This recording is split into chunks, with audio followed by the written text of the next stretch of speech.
What up? What's up? Y'all know what time it is.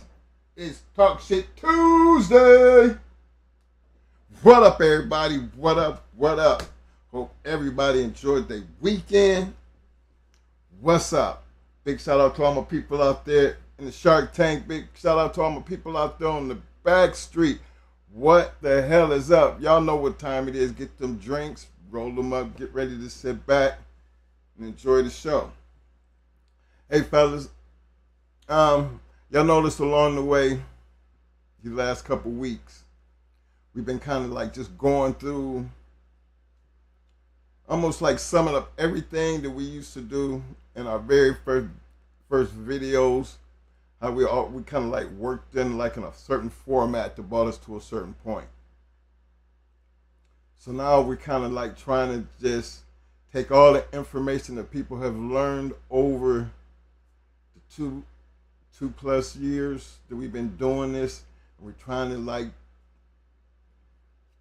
get a little bit more into detail to sum it up on the way out. You know what I mean? So you get a better understanding. Because these dogs are very, very complicated. I mean, one thing I have learned about these dogs is the longer you have them, the more you study them, the more you increase your knowledge and your experience. Really, truly, the better dogs you seem to have. I mean, because these dogs are almost like picking out a certain type of car. Like some people don't drive nothing but Fords. Some people won't, they like Chevys. Some people like BMWs and foreign cars. See, everybody has a certain preference, but a car is a car. These dogs is almost like the same way. The older you get, as far as experience, you kind of know what you want. I mean, and I say this because as serious dog men, generally when you're trying to be serious and have a good yard of dogs, one of the things you're trying to do is create a bloodline of yours, something that you put together, something that's going to progress over years of time. Like some guys now, they breed certain bloodlines.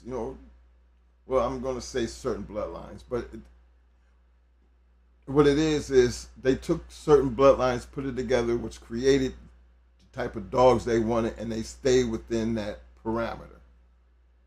Now, everybody has a different parameter based on how they do it. But that's basically what it is.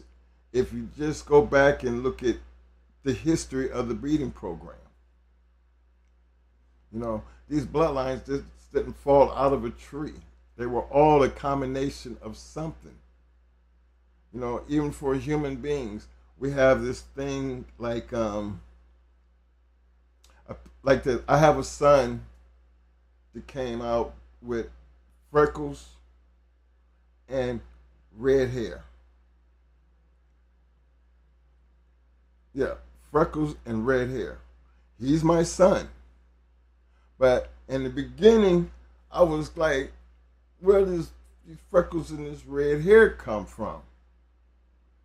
Kind of threw me off a little bit, being that his mom was, she's dark as me. And I knew his mother's heritage. They out of Carolina, and they go way, way back. So it wasn't hard to understand, that part.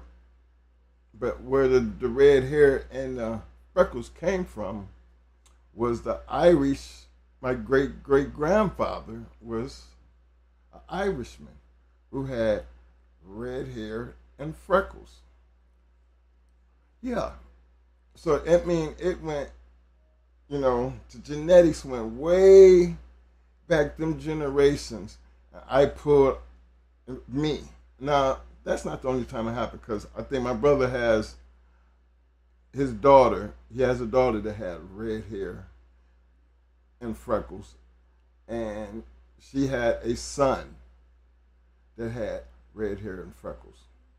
So mine was actually the first that popped up out of there, but then, you know, it popped up later on down the line in my brother's kids. But those are the things that I look at when you're dealing with these dogs. There's certain things that pop up, you know, and I mean sometimes understanding the blood, it can go way back and pull something and bring it right to the front. And when it goes back there and brings it to the front, it stays there. It's not like you're gonna lose it. It's that one thing that was way back there that popped up and it stayed there. Regardless of how you bred it, you always look for that one thing that was, you know, a part of that throwback. And as you was breeding forward, it seemed to stay there. See, those are the things that we was looking for. Them long-lasting, unfamiliar things that just popped up. Because when you know the history of certain bloods and you see something, whether it be a color or a style, or some type of trait, whether it be bow leg or one ear up and the other ear stands, you know, one ear stands straight up while the other one's down, like some of them Fargo dogs, or both the ears be up. Some of them crazy traits that come along and they just stayed there as you were moving forward. Some of it was for the bad, but then again, always look at those type of traits as the good traits because they were able to hang around and withstand the test of time. The reason I got on the bloodlines tonight, because we get so many people who send in their pets, and it's kind of, I mean, some of us, you know, it's not that we're not familiar with it.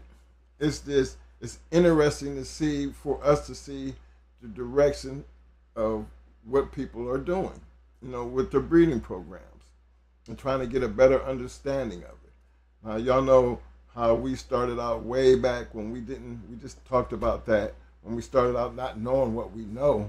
But as we got more and more and learned more and read more, we got better at what we were doing. And one of the biggest things that happened in the process of us doing that and getting better, we didn't stick to just one certain type of blood. You know, we started out with something and we flipped it and flopped it and mixed it and, you know, and did certain things, and what worked and what didn't work, we moved on from it. But it was a learning process. So when you understand, you know, where I'm going with this, because remember, we were going through the learning process, but think about the mentors and the people that was around us based and how we moved and changed up and did things as we were watching other people do, and how they were doing it, and how they were able to run a certain line of blood and be consistent with it, and being able to be consistent with it over a long period of time. See, that was the plus, you know, that always felt like it worked for us, because it was a learning process, but it's a process that we got better at as time went on. And then understanding the blood.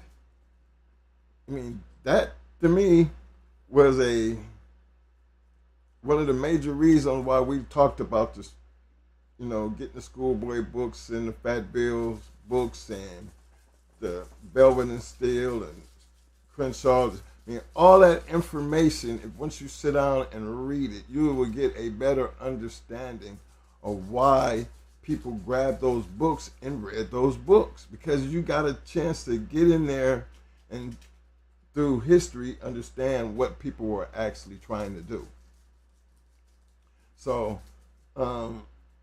when we get a lot of these pedigrees and we look at them, yeah, we got to go all the way back and then still try to make sense of why people do some of the things that they do. And I know we have shown a lot of pedigrees on this show. Yeah. And a lot of the pedigrees that we try to show on this show, even though we've shown some that are closer to the now, but we've also worked our way back, because a lot of the stuff that we could show to the now, it never really got away as far as our breeding program. It never really changed from what it has always been. We're going to stick to a certain trait. We're going to stick to a certain formula that worked, and it made it easier for us to sit down and explain and say why we did what we did and what we were expecting out of what we did and the product once it was done. So I think that's important, because, you know, I see a lot of people with puppies, a lot of people doing a lot of breeding, a lot of people selling a lot of dogs. And it's hard to weigh, considering, you know, our concept and our way of thinking of when it comes down to what makes a good dog. You know, you can throw anything together, and we're always going to sit here and tell you that the dog makes the pedigree. The pedigree never makes the dog. But we wouldn't be able to stand on that and stick to that if we didn't know better, based on the many years that we done what we done and how we done it and the success that came with it. And then the people after us were able to stick to the same program, understand the program, put together their own program, and still have the same consistency that we had. But again, we didn't come up with the ideal. We learned the ideal and made it part of what we were doing. And if we were going to do that and be consistent with it, of course, the people that was under us was going to do the exact same thing. They didn't do it exactly like us, like we didn't do it exactly like the people that we were learning from. But we had the concept. We understood all the ingredients. You know what I mean? We knew the salt, the pepper, the secret sauce, all the craziness. We kind of knew everything to look at, and you had to take all that and put it on the table, and then you had to stop and just see for yourself, okay, I like that, and I like that. Now we can take that, put that with that, and then look at it and be like, that should work. Because once you put it together, there's nothing left but to see, did it work? And that was the joy out of understanding the bloodlines. Because when it worked for you, it's something that you put together and you done, it becomes yours. It might have consisted of a couple things, you know, different than what other people done, but it was your ability to put it together, and you take credit for that. Just like I take homage to all my boys and the people who bred our dogs after us and had the success that they had, because they were well informed. They did their homework.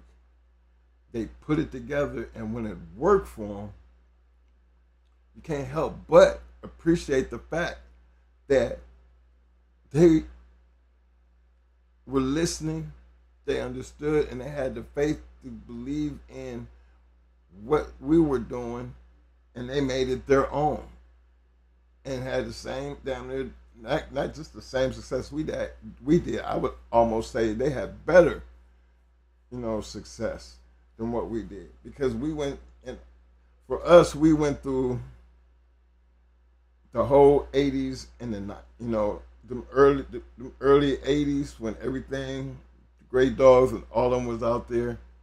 The Rascals, the Boyles, the Bolios. I mean, the real shit. To when you start changing up and getting the aftermath of the 80s and the early 90s. Now you're getting a chance to see what that turns into. And then you're watching how those formulas was put together. And they just basically carried you all the way through the 90s to the early 2000s. So being able to live in that era of all the changes and all the names that were changing, all the great dogs that were being produced, and being able to see and be around people who actually were a part of doing that. And then you sit back 20 something, 30 years later and you look back on that shit and you be like, there's still a lot of people trying to duplicate that shit today. And there's got to be a reason why. Because they're trying to get back to what was going on and what we were getting the same way we were trying to get what we were watching the people in the 80s doing. Which I'm pretty sure the people in the 80s was trying to get what the people in the 70s were doing.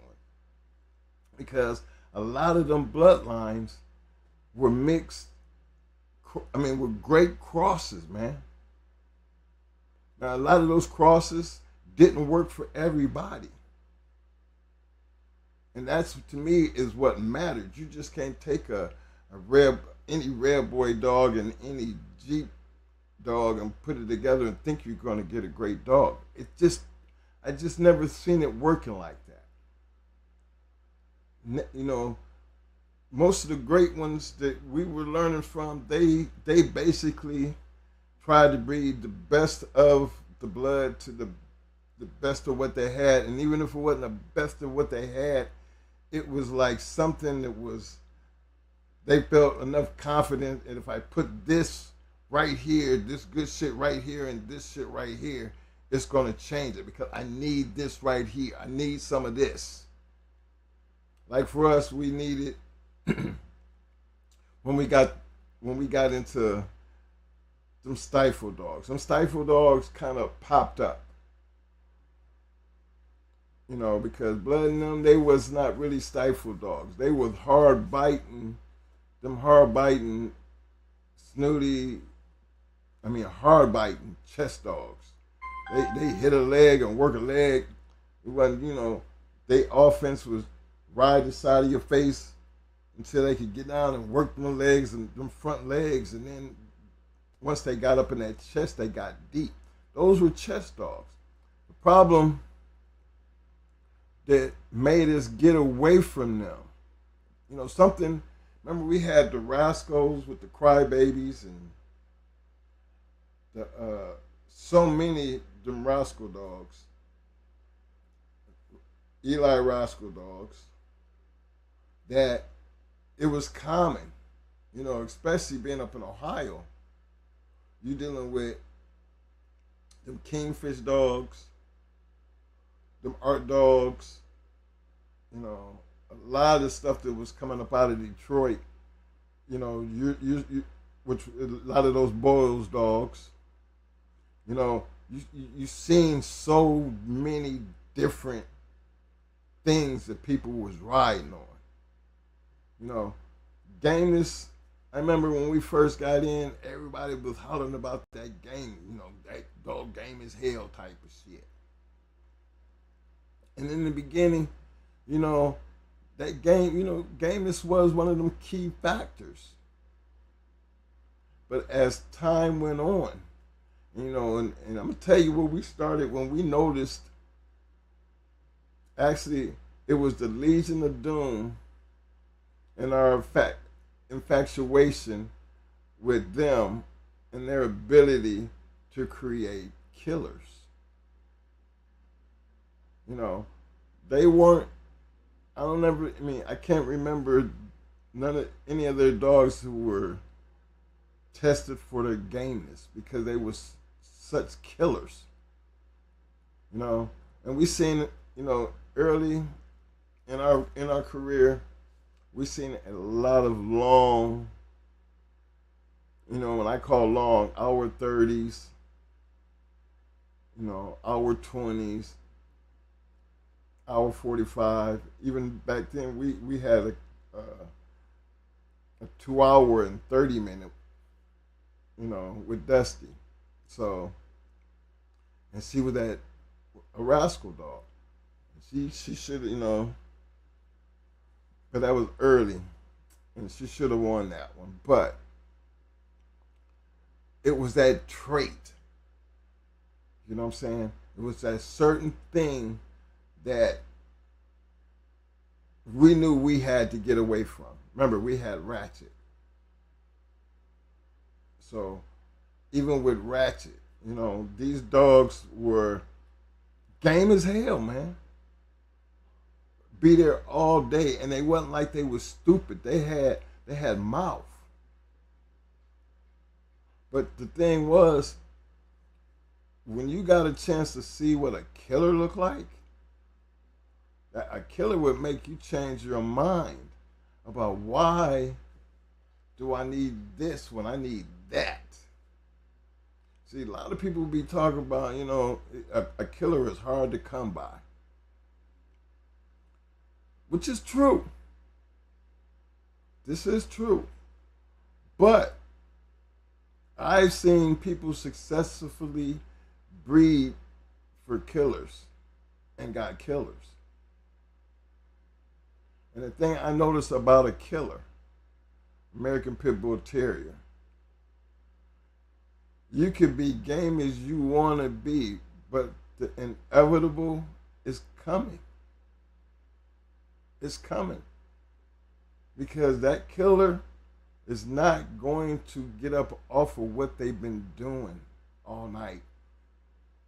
You're just one of them who just got the ability to be there, but the ending is inevitable.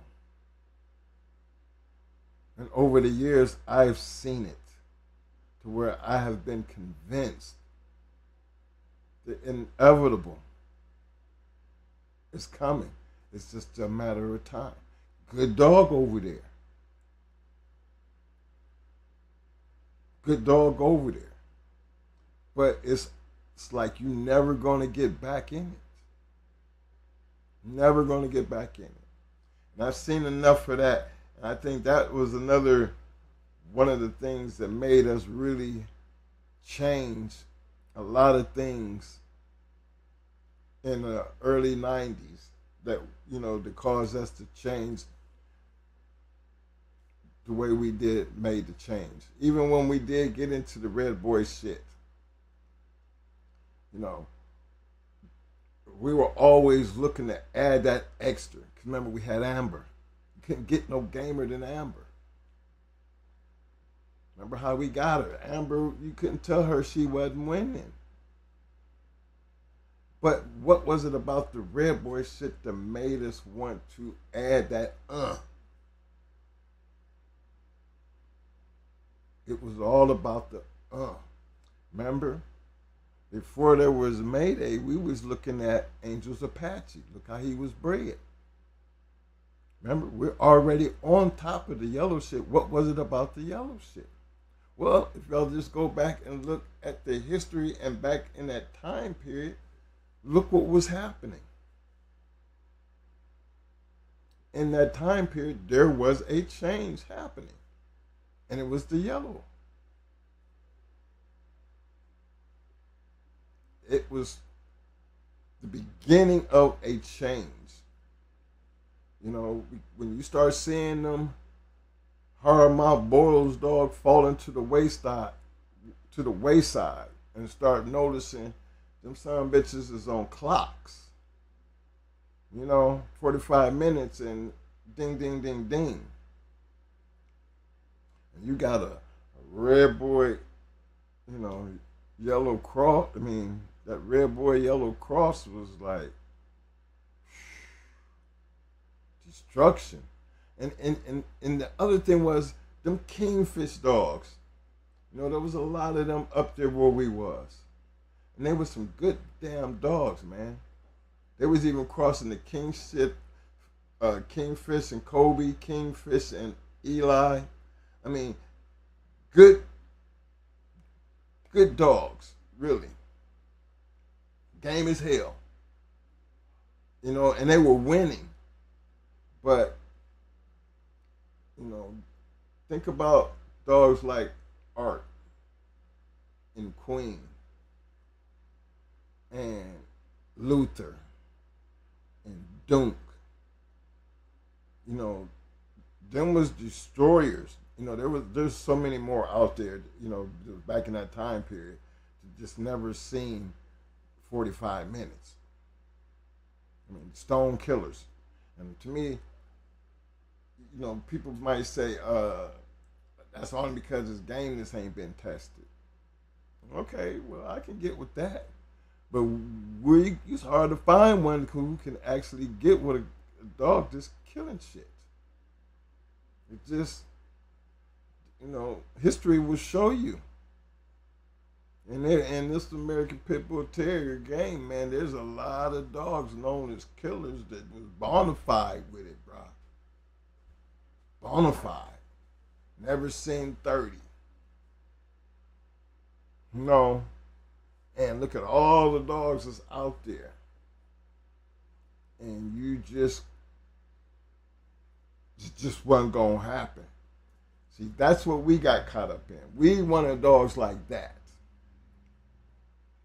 And we fell into them back ends, go up in there, had the talent, and didn't waste no time getting in there destroying you. Waste no time. Had the ability, give a damn who was over there, you're not going to stop this killer.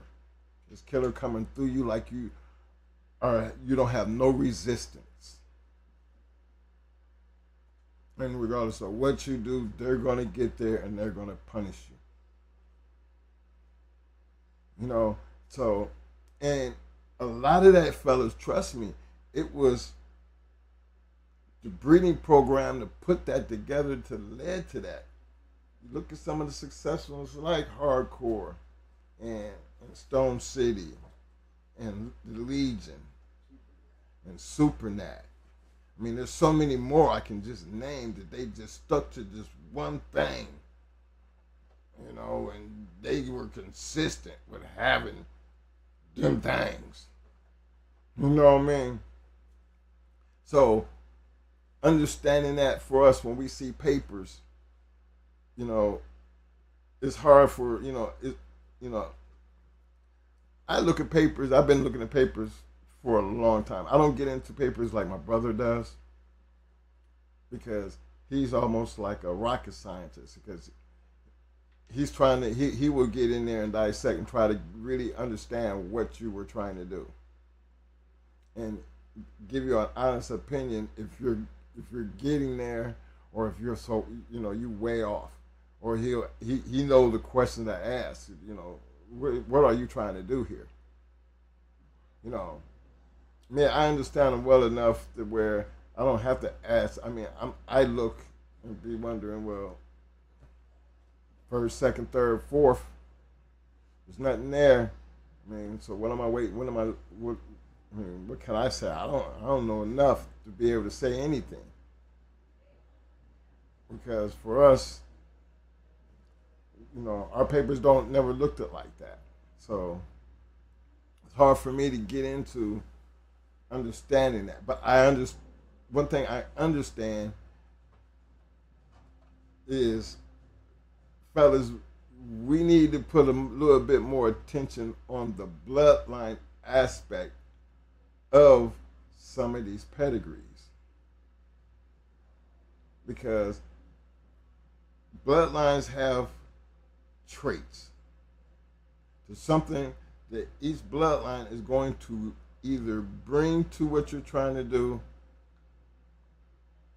by adding something or increasing something. Or something you might be missing, it's going to add it. Something that's already there, you're going to be able to increase it. I mean, bloodlines can do those type of things. But doesn't that mean because I'm saying dogs of of a certain bloodline, that's going to be automatic? Because that's just like I said. You know, when I had the redhead kid with the freckles, no, it didn't come from the ex-wife and baby mama, but all our at that time period, you can understand why I questioned it. But then when my brother turned around and had a red head, freckles, kid, and his was a girl, then I understood, okay, that's got to be on our side of the family, which I knew after my redhead, after my mom told me. So to see my brother, even though we twins, he turned around and he had one. That's kind of one of, like, I'll be looking at the dog situation, you know what I mean? It can come out of nowhere, fellas. But generally, that be that one thing, like when we came out with them stifle dogs, that was something that was totally different because it takes a lot for a dog to have the ability to get back there. And get back there and know what to do once they got back there. And destroy you. Just destroy you. See, we added that in there, even though once it got there, how do we keep it? I've seen my brother go through these pedigrees over the last something year, so many these shows of just our dogs. And then even the people's dogs that we were basically imitating. We didn't all have the same breeding program because Mo always added that extra because he already knew what he wanted. But you never heard all the other guys talk about the stifle dogs. They all had a different type of style. But Going Hard dogs were known for being monster stifle dogs. Y'all don't hear too many Mayday dogs being stifle dogs. Very seldom do you hear that. But for Going Hard dogs, they were known. The Mayday ones too, the Jeep ones too, the Red Boy crosses. When it all came down to it, Mo always tell you, got to have that buck, got to have that Zebo. He always going to tell you there's some certain things that he always had to make sure to be able to bring, regardless of what he did, he had to have that come forward. Because I think he knew that sauce, that what could bring it forward, like that redhead freckle kid. You know what it was, and boom. I'm trying to keep that. I ain't trying to lose that. I'm trying to build on that.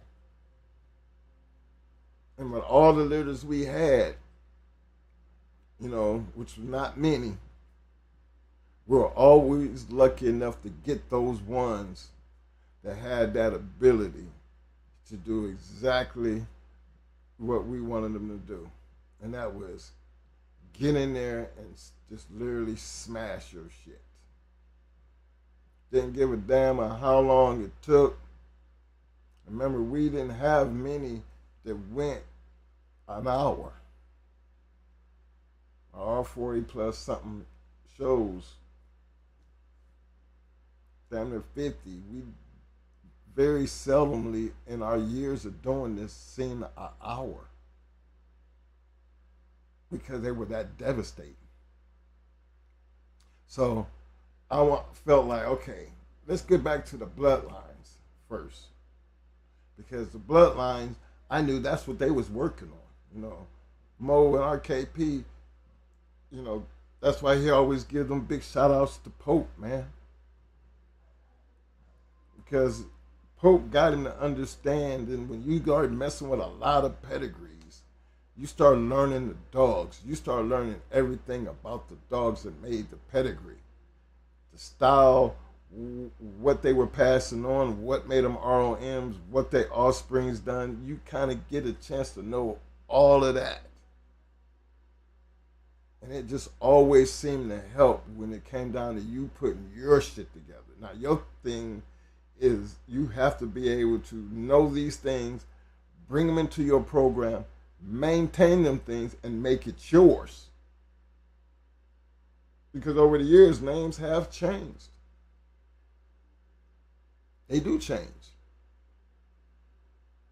But because of those changes, that's what makes the past so important. Because if it don't be for the past and the things that they did back here, you would have never been able to get this right here.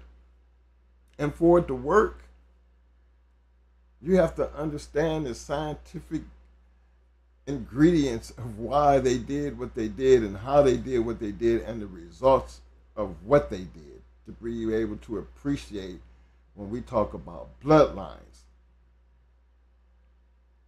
To me, it has always been more than just looking at some papers and throwing dogs together.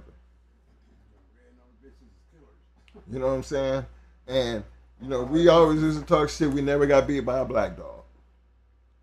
If you look at a going hard yard, you will see 90% of them dogs all looked alike. And they all had red noses. Every last one of them. Now you see some of the black-faced ones. But the majority of the yard was all red-nosed killers. Literally. Literally. And were able to produce, regardless of what we went and put in there. That it, we just put this with this shit right here. Oh yeah, we gonna be able to do this right here and don't lose nothing. Still being in the back end, still getting that red nose, still getting that hard mouth killer, and the ability. And I'm gonna tell y'all, ability is everything, man. No,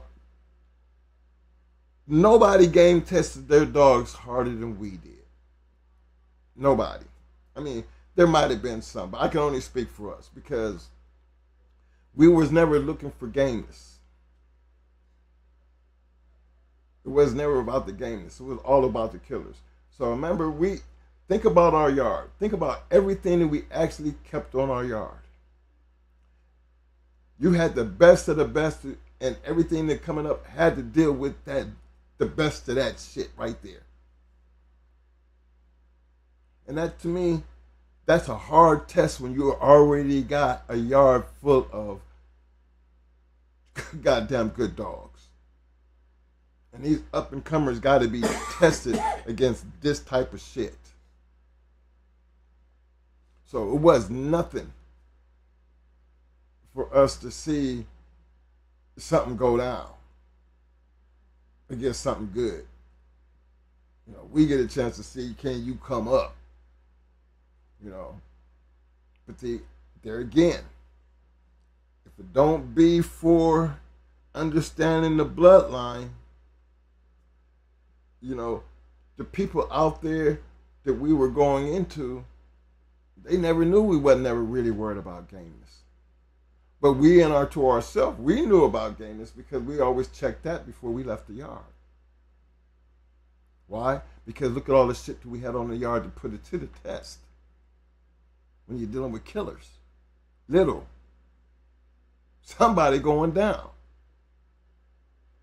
Somebody gonna make the team and somebody ain't. See, that right there was very, very important with, you know, for us to, you know, me and Mo and our kennel partners, you know, and our proteges, they've seen many roles, many schooling sessions. They actually learned a lot. And think about all the schooling sessions that we were part of and all the shit that we was learning along the way, the shit that we got a chance to see. That when you got a whole yard full of some good shit, there's a lot of shit that just really good that just ain't gonna make the team because there's so much out there that's coming up that's better. And they're already working under the same opportunity. So It's not about just throwing dogs together. So when I look at these papers, I'm trying to understand, because maybe I'm trying to look at them and not be biased based on all the years that we've been doing this, what our papers look like. Because again, when I'm looking at our papers, I kind of knew what they were doing. I understood how they were doing it. It's like if we handed you our papers, you would be able to look at it, diagnose it, tear it apart, and I think it would be hard to sit up there and say, well, why'd you do that?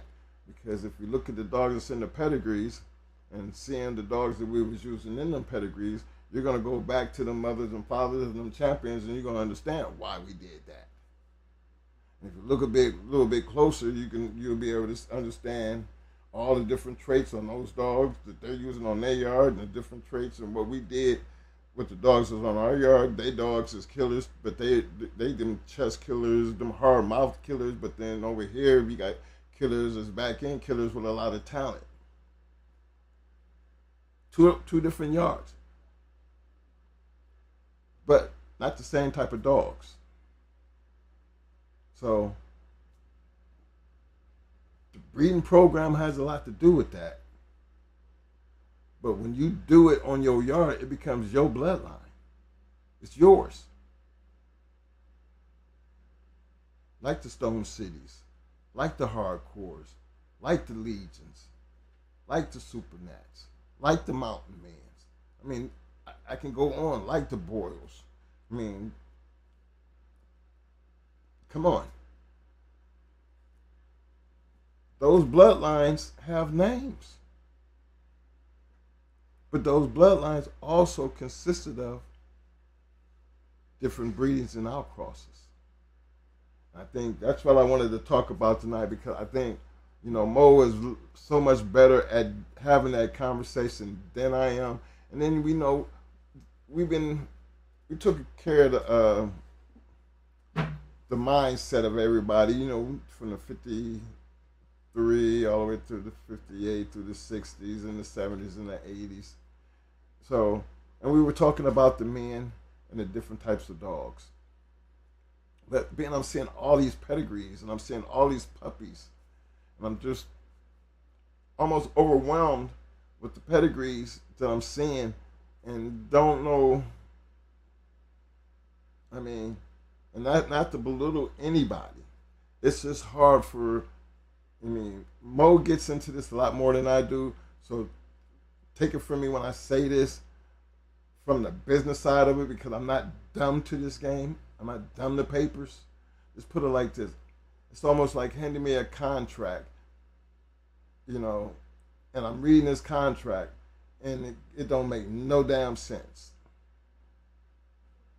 None. There's no scope. There's nothing. It's almost like you just threw it together and you hand it to me and you think I'm going to sign it. How about you let me write the contract and you go get a lawyer or somebody to read my contract, so by the time you come back, I want to make sure you know what you're signing, because I'm not signing that piece of shit.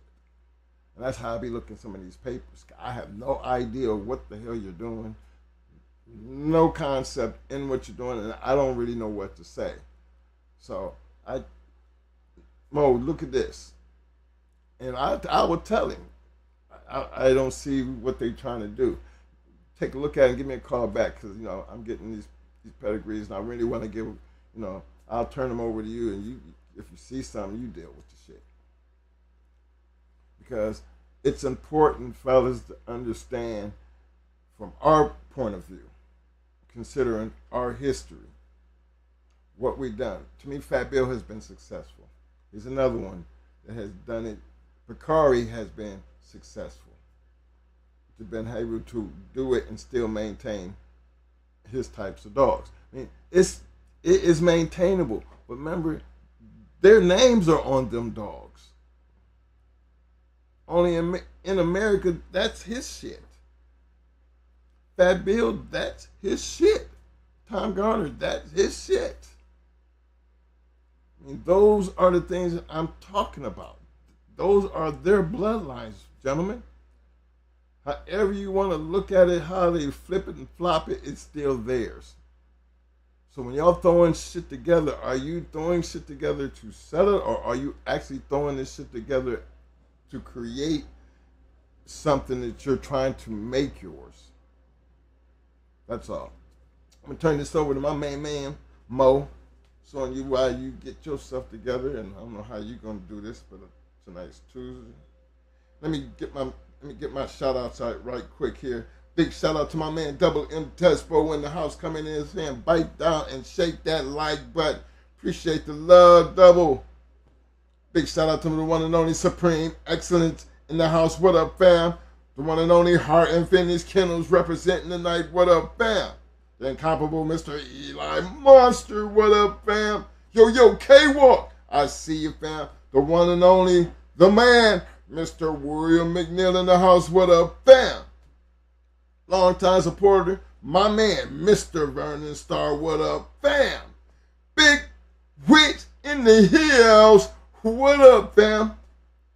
Big shout out to the long-time supporter, the one and only Mr. David Morris in the house. What up, fam? Another long-time supporter, the one and only Talk of the City Kennels representing in the house. What up, fam? Yo, my man Melee, new suspect, Kennels in the house. What up, fam? The one and only, my peeps, 517 Seek in the house. What up, fam? I know you still representing Joey. What up, fam? Big shout out to my man, Mr. James Jones in the house. What up, fam? The one and only long-time supporter, my man, Mr. Dickie Foster in the house. What up, fam? Big shout out to my peeps, Self-Made Kennels in the house. What up, bam? My main man, Mr. Christian Bartolta. What up, fam? He said Kingfish was popular in Michigan and Ohio throughout the 80s and the early 90s. You know what I'm talking about, Christian. They was running rapid up in the motherfuckers, and they was some badass dogs too, fam. Just in case y'all people don't know, they had some killers. But then it wasn't nothing to see hour 30, hour 45. I mean, seen a whole lot of that. Big shout out to the one and only, the Rabbit Man in the house. What up, fam? Big shout out to my man, the Mad Doctor. I see you, fam. Another shout out to AQ Henry Kennels in the house. What up, fam? What up, fam? Big shout out to Bulldog Mute in the house. I see you, fam. Big shout out to Elevated Kennels in the house tonight. What up, fam? Yo. And another big shout out to Blackheart Kennels representing in the Shark Tank. What up, fam? Hey, again, big shout out to the Shark Tank. Big shout out to everybody out there on the back street. Appreciate you guys showing up. Now, have any questions, put them out there. Some of y'all already know what we talking about. Y'all see what we see. You know, we going to have the discussion, but feel free to go ahead and type something in. And if you want to, tell Say Twin, put up the number. And you want to call in and talk about it. Because I think the new generation, see, we can sit here and we can talk about this shit. But if you lived it and you kind of understand what we talking about, sometimes it takes another point of view for people to really catch on. Because, you know, some people might have a better way, like Schoolboy, he steps in. Sometimes he has a better way of getting a point across. Same point, but it seems to come across where people understand it better. You know, and that's what I think open conversation is supposed to be about. Because a lot of us who lived in them times, you know, like the Kingfish dogs that hung around in the area, see, you wouldn't know what them kind of dogs was like if you wasn't back in that time, or you just don't have no ideal. I mean, what's a kingfish dog? Well, that's why we say get on the books, do your research, because to understand why we can still talk about those dogs and why them dogs were so popular, you have to kind of do the research. You just can't say forget that type of shit and think you're gonna step into this game talking about jumping into this shit right now and you fixing to get some good shit when you don't even know what good looks like. Have no idea of anything and you got a yard full of dogs. That's not what's gonna make you a dog man. Anybody can have a bunch of dogs on the yard. But you gotta have a purpose of why they're out there and why you feeding and cleaning up shit. And I'm only speaking that from a dog man's point of view. Not a motherfucker just trying to sell dogs. Or trying to be a part of the crew just to say I got some dogs. There is a purpose. Supposed to be a purpose. To get involved in them, to learn the things that we're trying to teach. And that's all we're trying to do. Bring it to your attention. Give you something to really get up here and think about. And look for yourself. Because there's nothing that we're sitting here telling you that if you go back and do your research and listen to other people, you're going to find what you're looking for. The thing is, once you find it, what you going to do with it? Because at some point, to understand if it's going to work for you or not, you have to apply it. And if you're applying it, there's so much to when you apply it that in order for it to work for you, you got to be able to understand all the ingredients and understand why everybody used what they used, because it was more than just throwing dogs together because this was like bred like that and that was bred like that because that's the way what's name did it. Well, did they ever tell you what's name didn't work all the time for them? They took the best of that shit, the shit that really did work, and they did it, and then they did it again just to make sure it worked. I mean, there's a whole lot behind that kind of shit. But the only way you're ever going to know is you got to do it, and you're going to notice that shit don't just happen overnight. It takes work. So I'm going to turn this over to my man Mo. Mo, I ain't trying to be here all night with you, bro. Cool. Get it in. Let's get it in. What? I mean, right now, 18? Yes, sir. Ugh. All day. Especially when you do shit. I don't like deal with shit all day.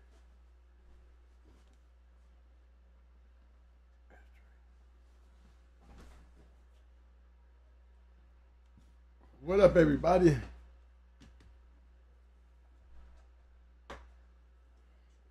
Got my acting gear on, hollering up there at the OH and a dime. Hollering at my people in Akron today. Akron Day for me. So what's going on up there?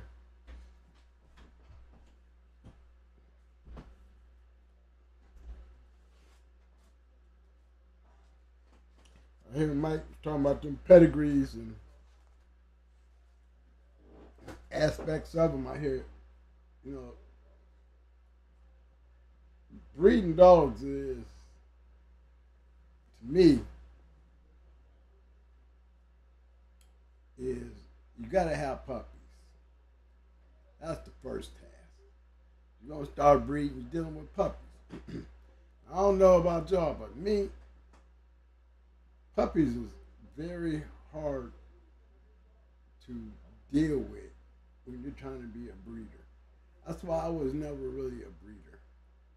I think the breedings that I made were good breedings because I didn't want to deal with a lot of puppies. I think that's what it was. I was having breedings, but they were precise breedings and not guessing and, well, this would look good on paper and no. Because once I have them, what's the purpose of them? Why would I do something for the look? And I still got to feed it like I got to feed the ones that I'm breeding for the work. Both of them need to be constantly taken care of. Both of them have to be cleaned. But which one is showing more value to me? sure ain't the ones over there that, you know, I made this breeding because it looked good on paper and I'm going to sell these and you know, I ain't trying to keep none of them, but they have very little value to the ones that I want to keep all of them. The work that I have to put in on a breeding that look good is not the kind of work that I want to put in to raid that have to call it a yard. And that's why I frowned on that kind of shit. No, I just didn't do it because the work you have to put in dealing with puppies. You know what I'm saying? Got to look at the big picture, even when it comes down to the females. Like I had Blondie. She was off of Nico Jr. and Sassy. I never bred her. She was right off of Nico, and her little mate brother, Yellow Nico. He was a pretty good dog, but you know, once you go down, like it says, once you go down, you know, we're not going to use you. We're going to game test you, and you know, we're going to take that look while we got you down. But he was one of those dogs that made it back on the yard. He ended up being sold to Citrus Kennels. And Citrus Kennels got some good winners off of him too. He produced some good dogs off of Yellow Nico. Blondie, I don't know if she ever got bred because I sold her when I got out of the game. And I think I sold her and I think I sold her little mate brother. I know they both left. They both left. Actually, the little mate brother, Yellow, his name, I think it was Nasty Nick. He was actually bred to Sarah Kell. So that's Nico Jr. and Sassy, being bred to Yellow Buck and Miss Nico. The same thing that created Bebe, basically, and Buck Rogers, that first breed between the Mayday and Stone City cross. I've seen a lot of people started doing that. That's why we got a lot of those type of dogs that, you know, showed some promising in the game. They did. There's several of those type of dogs that really got out there and made a name for themselves. But I always look at, you know, the person with the female. Again, I'm always looking at the female because it's the man with the female. He's the one that got to be dealing with the puppies. He's the one that has to reach out to get the stud. He's the one that has to go and deal with the heat and all this stuff. Stud feed, the traveling, all that. Now he's got to do all this to do what? Have a litter to do what? You know, even with that issue right there, you know, to do what was like, for me, it was one answer to that, and I stuck to that. A lot of the Nico Jr. dogs, I know there was two that got stolen that was pretty good. Out of the dogs when they was hitting my yard, you know, I lost Yellow Day. He was a Yellow Buck with Nico breeding. I lost one of the Nico Jr. breedings. Shit, I had two Grand Champion Max's litter mates. Female died and the little mate brother got stolen. And they was the two little young dogs when I was bringing them from Miami. They were, again, in the back, in the kennel, and they were puppies, but I had them together, and I had people blowing at me on the highway because these two was in the cage. You know, I had one of them cages open where they could get some air on the highway, think they're gonna lay down and enjoy the ride. No, they back there in a full-fledged pit fight. And I mean, they're literally fighting in the back of my truck, and I don't notice it until somebody's beeping the horn and telling me the puppies are really fighting back there. I go back there, they both locked up. I mean, they get me in the cage. But these were young dogs, and they grew up to be pretty good. I knew that Max litter was going to be good. I think a lot of bad things happened in that Max litter because I know I had two good winners. The female, she died unexpectedly. Don't know what killed her. But the brother, both of them was young and hot, and they was growing up very eager to play. So when you look at the breeding and say, okay, Deep South made that breeding. Now, is Deep South known for making breedings? Look, they bred Dum Dum, Champion Dum Dum. They bred, dang, I forgot her name. Again, but she beat Mallory, Trina. That was her name, Trina. Dum Dum had a little sister. She went on to become a champion too. You know, her name is Trina. She beat Mallory. Big Thickets, 4-time winner, going for a grand championship. Stopped her. In short order too. But that's another breeding that they made on the yard. The breedings that they made off of Twisted was pretty good breedings. You know, I bred the Twisted a couple times and got some good ones. I think my best breeding was when I crossed the Stone City stuff, which they had done before because they had Goofy Girl. Goofy Girl was off, I think, off of Yellow Bug and Clean Mary. I think her name was Clean Mary. And she was a Boyle's dog on the bottom, but it was crossed into some Yellow Bug stuff. And they crossed Twisted into that. Some pretty good dogs came out of that. We bred Twisted Nico to a son, to a daughter off of Nico.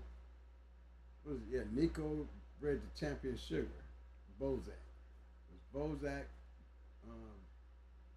Yeah,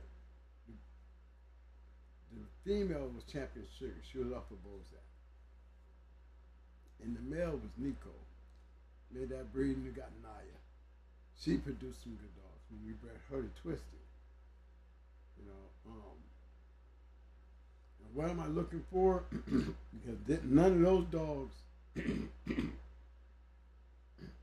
none of those dogs have the going hard trait on it. You notice that. I took Twisted and bred that into a hardcore, you know, Champion Sugar and Hardcore and Stone City Cross. And then took that and bred it back into some Twisted stuff, which is the Mayday. Double bred Mayday, you know, it's not really double bred Mayday, but double Hollingsworth. Because he had Dolly and Polly, his pedigree, with some Jeep. And it worked very well because that's where this shit and Twisted Nico come from. You know? But they weren't stone. They were growing hard dogs, but they didn't have Brat or Red Ace or Amber in that line nowhere. We was gonna take it and bring it together, but I was really building off of this. I'm trying to get all I can off of Twisted. Twisted was a good dog, and the dogs that I was trying to make with those breedings with him was didn't have the going hard dogs in them. I'm trying to make a strong line without it, so when I bring mine with it, it should be some monsters because they were very aggressive dogs. Deep South had some very, you know, they had some good dogs. When I say good dogs, their yard was definitely a busy yard. You know, you could take down anything on that yard and bring it off the chain, and they could go out there and win off the chain because of their schooling and their maintaining of their yard. They cut the best of the best as well. That's why they have so many good dogs. I think after years of doing breeding, I think they kind of lost their way because they're not really breeders. They bred good dogs, but they were breeding fighting dogs. when you start breeding fighting dogs, you breeding bloodlines of the fighting dogs. I think that's where you start losing your grip as far as maintaining dogs like Max, dogs like Twisted. I think the big part of it happened when they hit the yard and took those dogs. Twisted and all those dogs got taken, but there was enough out there for Twisted to still become, one of my favorites of the Mayday dogs, because he was not only a good dog, he didn't even produce a lot of litters, but I know the 2 dogs that he produced coming by way of our yard was Twisted Nico and the shit, and I'm telling you, the shit was definitely the shit. She was probably one of the roughest, what I call it, one of the roughest Mayday Stone City dogs that I've seen. I'm talking about we had a lot of Mayday Stone City crosses. And she didn't have no going hard, no amber, none of that. But the dog had the talent because she had all the right dogs right there. Every damn dog in her pedigree were match dogs. And from recognized kennels, Hardcore, Stone City, Pro Set, Deep South.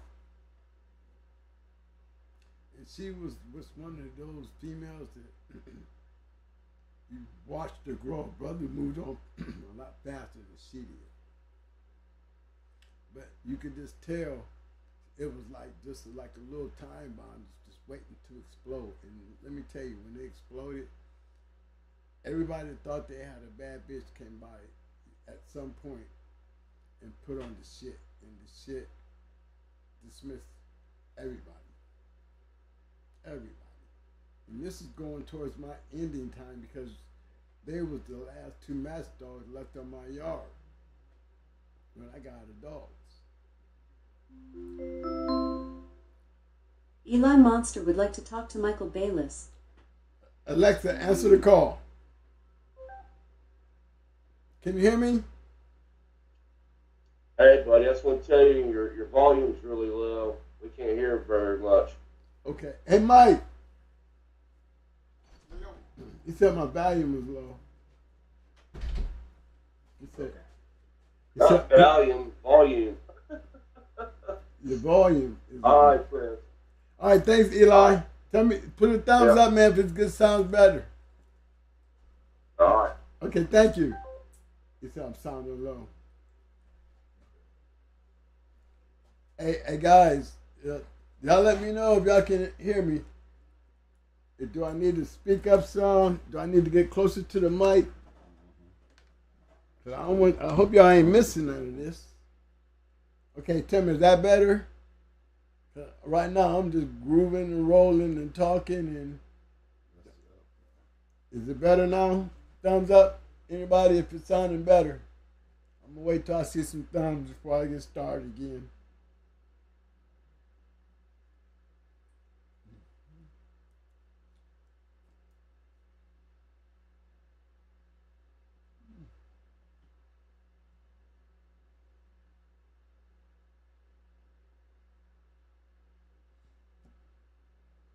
Give me thumbs up, man. Mic check 1 2. Mic check 1 2 3 4. Well, I'm looking at it. Where's it supposed to go? Like right now, like I'm talking like right now. Is that too low? Yes, it is. Okay, then that's what it is. So I'm just talking right now. I'm not yelling, screaming. That's low. I'm talking normal. I am talking normal. That's the way you want to talk? That's how I've been talking for the last, I guess, since I sat down. Right, that's why they can't hear you. So I'm going to turn it up. Yeah, turn it up. It's going to peak on you. Okay, well, I'm not in, Okay. I'm just in cruise mode and just. No, I'm talking low. All right, can y'all hear me now? I'm just talking, right? Checking 1 2 3 4. 1 2 3 4. 1 2 3 4. Yeah.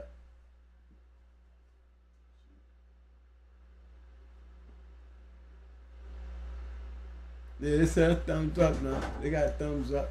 I got a thumbs up. You just keep talking just like you talking. Mhm. Anything longer, it's gonna keep. Yeah, that's cool. Yeah, that's cool. All right, fellas, y'all know you see where I'm at now, right? But while we on that, I want to know. I'm gonna pull up my stuff and see if I can get in with the chat room. I want to hear some of y'all suggestions. You know, I want to see some of the suggestions, like, you know, raising puppies, understanding the breedings, like Mike was saying about the pedigrees to be being sent to us. You know, I'd be wondering, you know, is this supposed to be a line breeding or what to the what? You know, it should be some history or conversation behind what you're doing. You know, I mean, you want me to? I have to go back to the fourth to even understand the third and the second and the first. So even when I go back there to the fourth, because it's very seldom anything in the third, second, or the first generation, and I can understand why. Because back here in the fourth, 9 times out of 10, when we actually dogs was being matched, and dogs was being matched and bred. That's why that pedigree looks interesting, only because what's going on in that fourth generation. Okay? Now, we have picked up we didn't put out there many champions. I know I didn't put up a lot of champions and grand champions and registered merits. And we all have seen, you know, can nobody argue, you can't argue that I was ever wrong when I said most of all the great dogs were dogs that were bred good. We've done that, and I've not had anybody refute it yet. Not with any type of evidence or any type of record, because most of the famous dogs that we had on the show, most of the famous dog men we didn't had on this show, successful dog men that we didn't had on this show, guess what? They all had great bred dogs. And they all were winners in the box. They all produced their own champions. A few of them did. And a lot of them that did their winning, they did it by earning it by getting out there working. They worked their yard. You know, so when it comes to, you know, the day and age on how do we move forward today, how do we carry what we had yesterday into today, then I would expect, like you guys, a lot of you guys, you can't get mad, but a lot of guys can say, you know, they're good bred dogs, but are they good fighting dogs? See, that part right there is the question that you know nobody wants to give an answer, so it's almost a question that can't be asked. So a lot of pedigrees that I look at, you know, there's no need for me to ask the question, because I can look at the pedigree and see that there's no activity. So if I was trying to buy something, where am I looking at to say, yeah, this is what I want, this is what I need? You know, what if it's not there in the third, second, and first, but pretty well heavy on the fourth? Would you still try that? You know, I mean, I look at a lot of the guys' pedigrees and I'll be like, well, what do you want to do with it? Yeah, I see what they were breeding, but that is not in no comparison of as many great dogs that I've put up on this show to even compare what you're trying to show me to these type of dogs. And I understand that these are now dogs. Clearly understand it. But when you put stuff up, one thing for sure and definitely for certain, don't know who, when, or where, or how it got there. You know? And I always keep it on that note. All this stuff is for entertainment purposes. Always make it a factual point that everything that you do and say is fictional, could be a truth, or it could be half a truth, or it can be a complete lie. Always leave yourself open for that, you know, knowing the disclaimer. You know, because it can't help you if we don't, you know how to provide, you know, disclosures as far as keeping everybody involved safe. Remember, that's one of the tricks they're using now. They're going around and they're acting like they're trying to buy dogs from certain dog men, and the question comes up. You know, if I'm a fighting dog man and it was me, you would look on my shit and I wouldn't have to say nothing. Because it's clearly going to be showing in the generations, maybe the first, second, even the third, some activity. You know, if we're getting the activity, then you know what's needed to be asked. Especially if you got one in the second.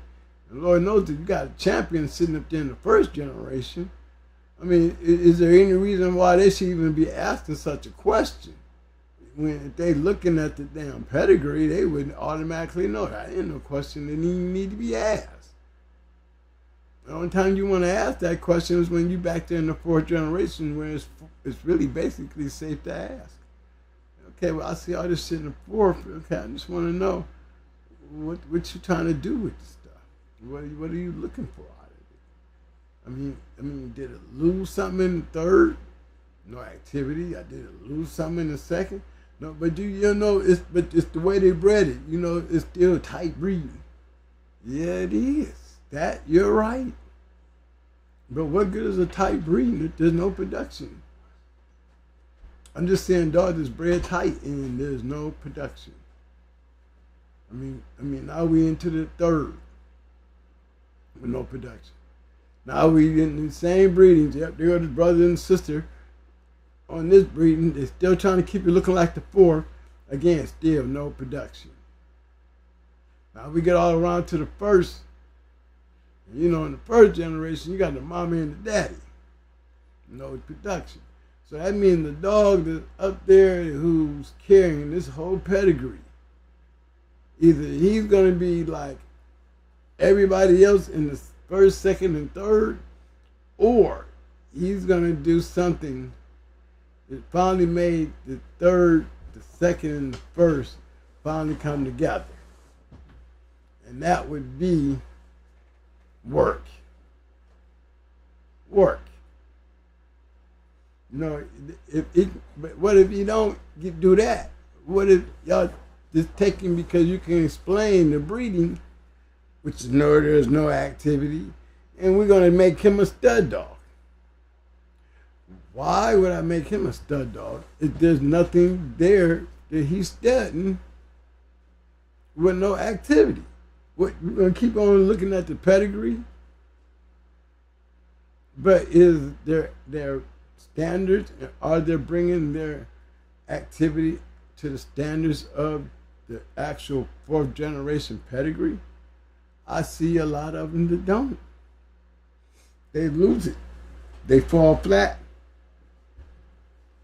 They end up breeding out of it where they don't even have it on their yard no more. You know, because why keep breeding something that you selling it and ain't nobody getting nothing? And that's when you realize, you know, hey, that's the point there. We can be breeding these dogs, but hey, for those that just sitting there bragging on papers, y'all safe.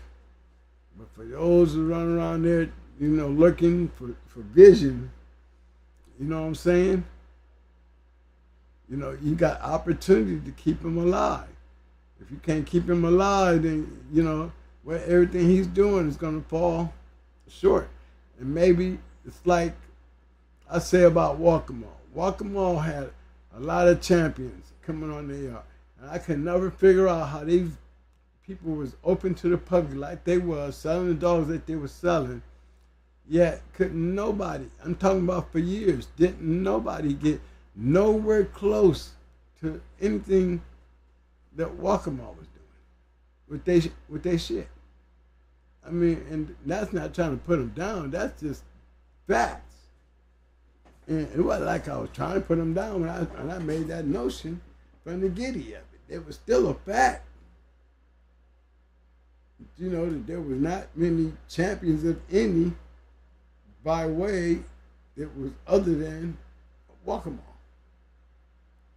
And it proves that statement because year after year after year after year after year, you had these game-ass Walkmall dogs, but not game enough to finally put some titles behind them, you know, like Walkmall was doing. Your numbers could never be as good as Walkmall. Why is that? Yet they were selling their dogs to y'all. You know, always brought question to me. I had a little female. She produced a couple of winners, but why are we going to get at the Walkmall? She was off of Little John, okay, but she was off of Walkmall, right? But why would I give Walkmall credit? Because I bred the Little John, champion Little John. Let me tell you why. Because you show me another breeding that champion Little John was doing anything that those going hard bitches was doing. Going hard was letting their dogs get out there, and they was out there doing what people was doing, what we was doing with them, you know. But change that up. Why would I give that same space? I couldn't get to breeding without him. But the actual Little John really was not much of a producer. And that also, I would have to say the whole damn yard. Because, you know, it's almost extinct. I mean, everybody be talking about the real yellow shit, the real this, the real... I mean, what? Why would you be bragging about some shit that didn't even carry when it was going on hard? And it wasn't. I mean, how could you compare that to Baby? You can't. You cannot compare that to Baby. Because Baby's brother, and you know, he produced too. But they were able to produce off the yard. Why we can't get the stuff that we was getting from Walkmall to do the same thing they was doing? Nobody out there was doing nothing like that. Nobody. I mean, we was getting dogs. Shit, there was guys walking up on the yard. I had questions when I was breeding a Little John. You know, there was a question because here this dog is a 3-time winner, and you know, maybe he don't know what I do, but for that dog to be a champion, I thought the dog must be like 7 or 8 years old. You know, maybe he was close to Big John or something, but the dog didn't have no scars on him. I mean, no battle to me to be called a champion. But that's how they were getting them in South Carolina. I can't never knock it. I just say the proof is, you know, what we say about it when we can't do nothing with it. If we can't do nothing with it, the stuff that you were doing something with, then, you know, there was stories about your dogs not having scars and, you know, people wondering, you know, these are champions and ain't no production coming. Go ahead, man. We got a question, guys. I got a question from my man, Mr. Derek Lockett. He said, I'm going to plug this up right quick. Hold on, fellas. do you pick a pup? He says, do you pick your canine protection dogs the same way? Yep.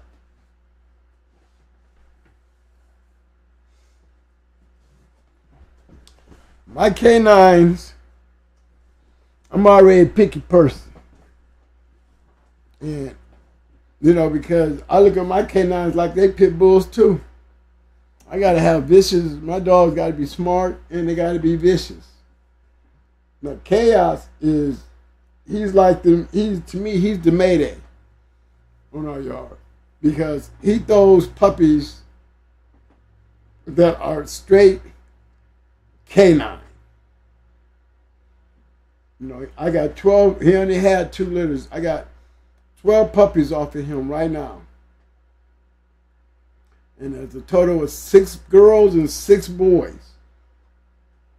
And every single one of them, if you were standing there with me, you could not decide which one that you would want to take or which one would be the baddest one in you know, out of all the 12 puppies. Because they all have the one thing that I saw in Chaos's litter when I wanted Chaos. Another question. He said, my man Derek Locker said, when you pick a pup, do you pick a pup for a foundation or the box? I'm always picking a puppy for the box. Because I don't need no foundation. The foundation was the breeding. You know, the pup is supposed to be the result. You know what I mean? When I breed to a champion, and I'm taking my bitch, she's already got to be part of the foundation. She already got to be part of the foundation. So that means what I'm looking for out of her is her pups to be giving me some work. That's what I need. I don't need a foundation. I got that already when I start making these breedings. That's the foundation. You know, remember it starts with the dude who got the bitch. It starts with the person who's got the female. Your mindset. What takes you over to breed to that particular dog? What are you trying to do when you bred to that particular dog? Because the breeding can't happen without you making the effort. Breeding can't happen unless you decide to make the move. So why that dog?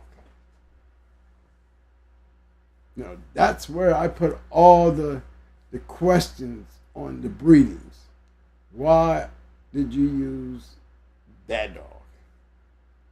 Because I'm looking for, you know, whether it be Malinois or Pit Bull.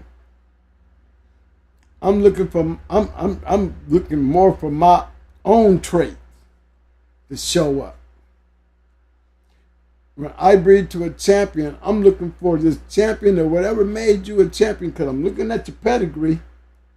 And I like what you did. Now, I'm looking at that to say, if I can get that to work with this, I should still stay busy. My percentage numbers,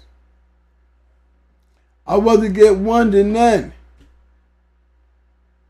You know, I rather get 1 than none. Because when I make these breedings, what am I making them for? Not for a foundation of dogs. You know, my foundation of dogs come from dogs that are winning. Whatever. Foundation starts with the winners. And what was Reese's mindset when he wanted to breed to Mayday? Because I can take this bitch, and if I can get bred to him, I can get him to come down into this right here to work with this Red Ace. Oh, this should be a badass damn dog. This should be a badass litter. Because what Red Ace had to bring to the table, and this is before we took it to go into Tommy Boy. You know, we had already made the breeding to Mayday. Why did I want Mayday? Because I could have went back and bred the Angels Apache Jr. I could have took her over there and left her with Angel and had Angel go breed the bull. But no, I'm following the dog I saw when I was at your house, Angel. Where's he at now? Oh, Victor. In Miami. Okay, well, let me go on down here and deal with Victor then. And that's how that went. I can get that dog to go with Red Ace. And as crazy as this dog was right here, to go with Red Ace, then I would be in a perfect position to have one badass dog. Remember, Mayday wasn't even producing yet. He was still fighting. He was still fighting. So, what was my mindset when I bred to him? What I saw with my own two eyes. What I saw with my own two eyes, I figured if I can get that to go in here with Red Ace, with this killing shit over here, and with the pedigree, the way it was lining up, oh, this would be such a great move. I was already got my guns already pointed at Puerto Rico because I knew about Yellow Buck and Nico and Champion Sugar, Luger. I knew they was they was winning some matches with these dogs, and they were winning some good matches. So, I just say Mayday was my first choice, but I was already running around with Stone City prior to that, and they would have been my second choice. Not like I picked Mayday over that, because Yellow Buck was, like, to me, hand in hand with Mayday. When I look at Yellow Buck, I see just as good a dog as Mayday. Yellow Buck would have been around, he'd have been just as big on the all-OM list as Mayday. Yellow Buck was not even bred a lot and damn near got just as many grand champions as Mayday do, with a lot of breedings. And that goes for Nico too. Nico Jr. All Nico Jr. and Nico are champions. This registered mares, Yellow Buck. He never made his grand registered mare, but he got more grand champions than Nico and Nico Jr. And they registered mares.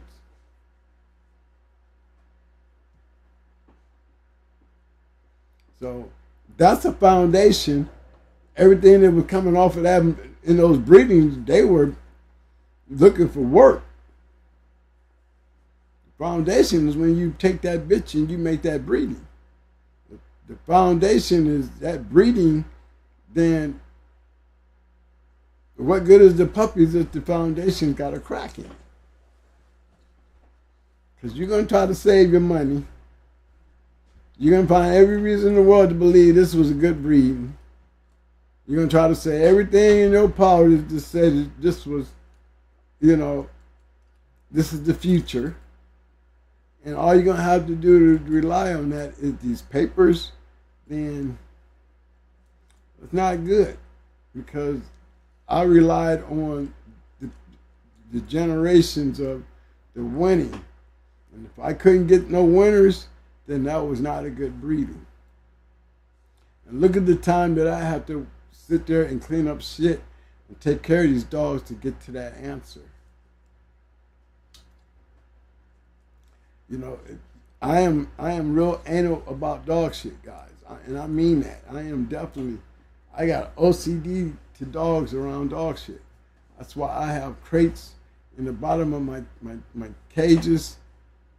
I have females that when they have their pups, they're in these cages where, they can take care of themselves, but I make sure that they that they can go outside. I damn near house break them to a kennel where they're taking care of their puppies at.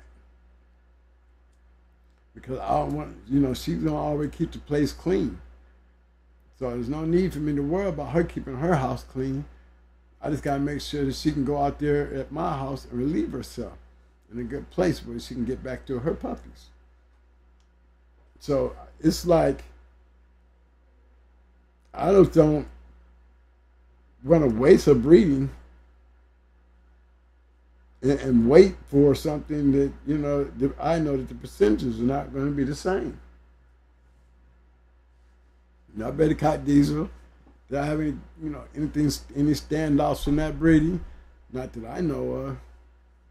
I know Cocky Girl, Mad had her, some of her pups got out down there in Texas and went on a winning spree. You wish she hadn't never got rid of them. Made a good comment about it. I said, damn, Twan, I don't know, I kind of lost faith in her. But damn, man, those puppies, I'm hearing nothing but good things about the pups that got out. Because they were growing up. Now they was out there doing what growing hard dogs do. Wreck shit. Walkmore had one that quit.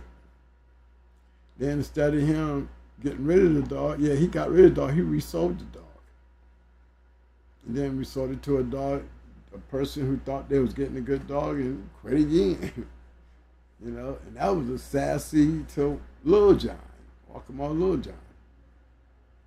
But they do have a sister, though, in the same breed, like I told y'all a minute ago, that produced. Now, I just want to go in and try to do some standpoints on some of these arguments on what foundation looks like and where the female plays the major factor to any foundation. Okay? I mean, we talk about it all the time. Honey Bunch. Why is she on the registered merit list? Because she was the foundation of everything that put her up there at the #1 bitch. That's why. So let's look at number 2 and all the other dogs that fell up under her. Awesome Baby. Let's look at those dogs. Let me see if I can. Hold on 1 second. I'm trying to find my little books here. I wanted to look at the registered merit list on the audience. Let's go over this right quick. I'm going to go through some of the registered merit list of the females. These are, to me, I always say females play a major part because if you got the right female that can throw you something, then you got the right female that can go out there and put you on the map.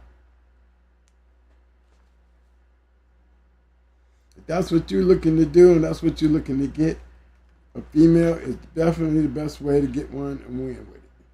If you can't win with it, the best thing you can do is try to breed with it.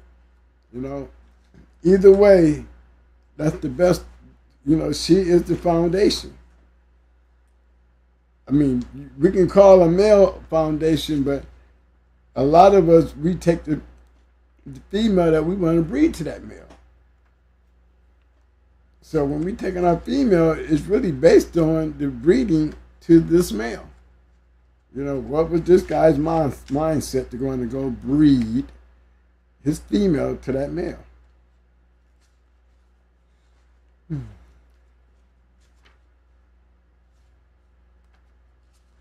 Hold on, guys. I'm trying to find it. I'm trying to find me a registered male. This is one of these champion books.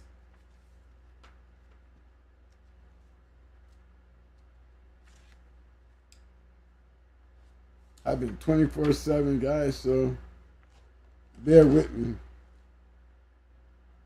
When I say 24/7, I have just been very, very, very, very busy. Being busy. Very, very busy being busy. Eyes are tired.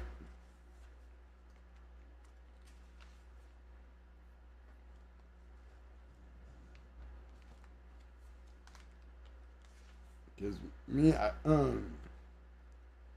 when we talking about pit bulls and guard dogs, to me, I just think they're the same thing to me. One just likes attacking dogs and the other one likes attacking people. You know, and I look at my guard dogs the same way I look at my pits. I see police dogs, if you do the right moves on their ass, they'll quit like cur-ass dogs. Not all dogs do that good shit. And that's the truth. I seen police dogs where they had to get the breaking stick to break them off. What kind of shit is this? You're a police dog and you using a breaking stick to get him off?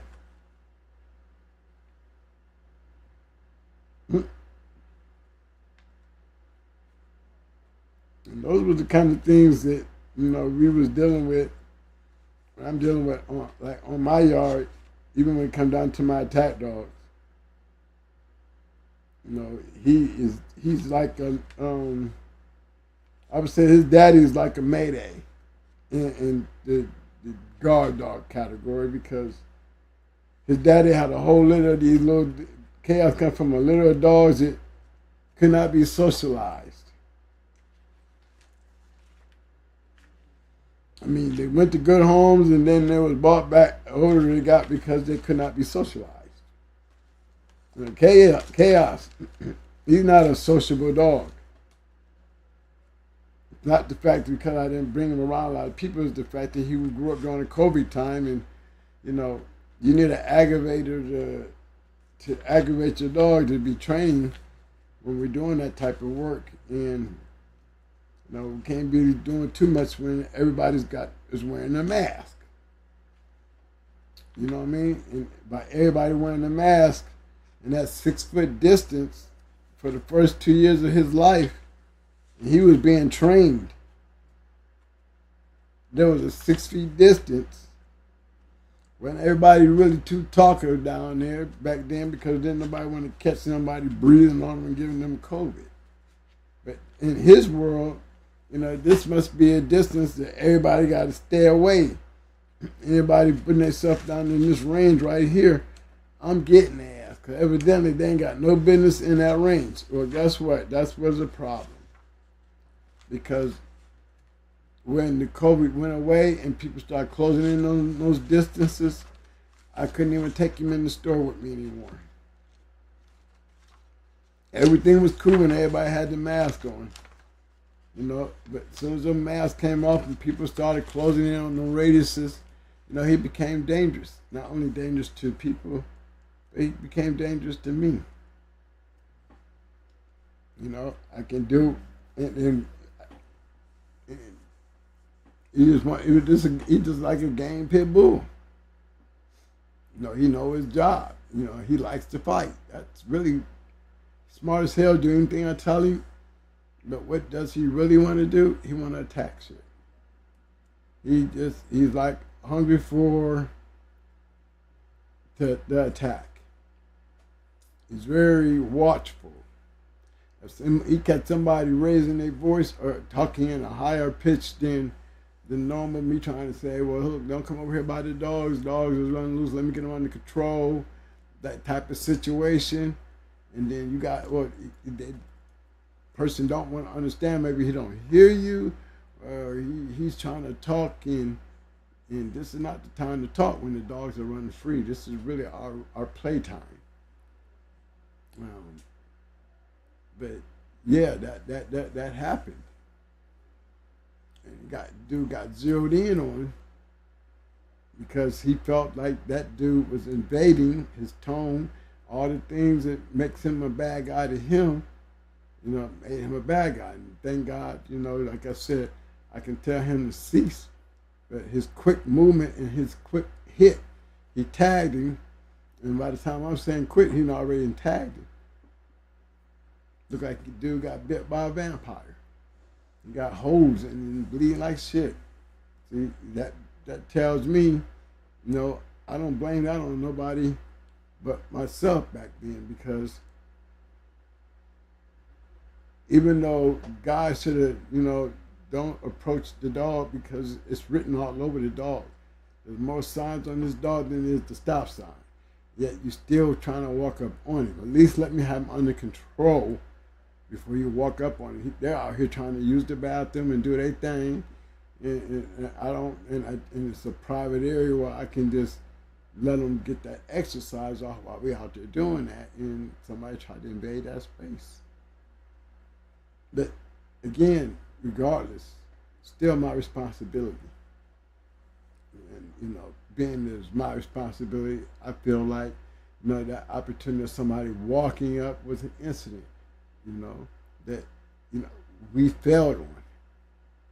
Because somebody actually got hurt. And where was the stranger danger at? He wasn't a threat. So why'd you hit him? You know, these are the things that I had to address with my dog. So you have to look at it like, okay, this is what we're going to do. Now you're going to become a dangerous dog in my category, not nobody else's or anything like that.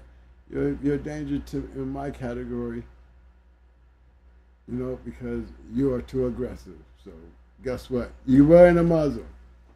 So back then he was forced to wear a muzzle and continued to this day if he had to he would have to be in the muzzle because it's my responsibility not only to keep him safe, and he's a lot safer in the muzzle, and everybody else around him safe.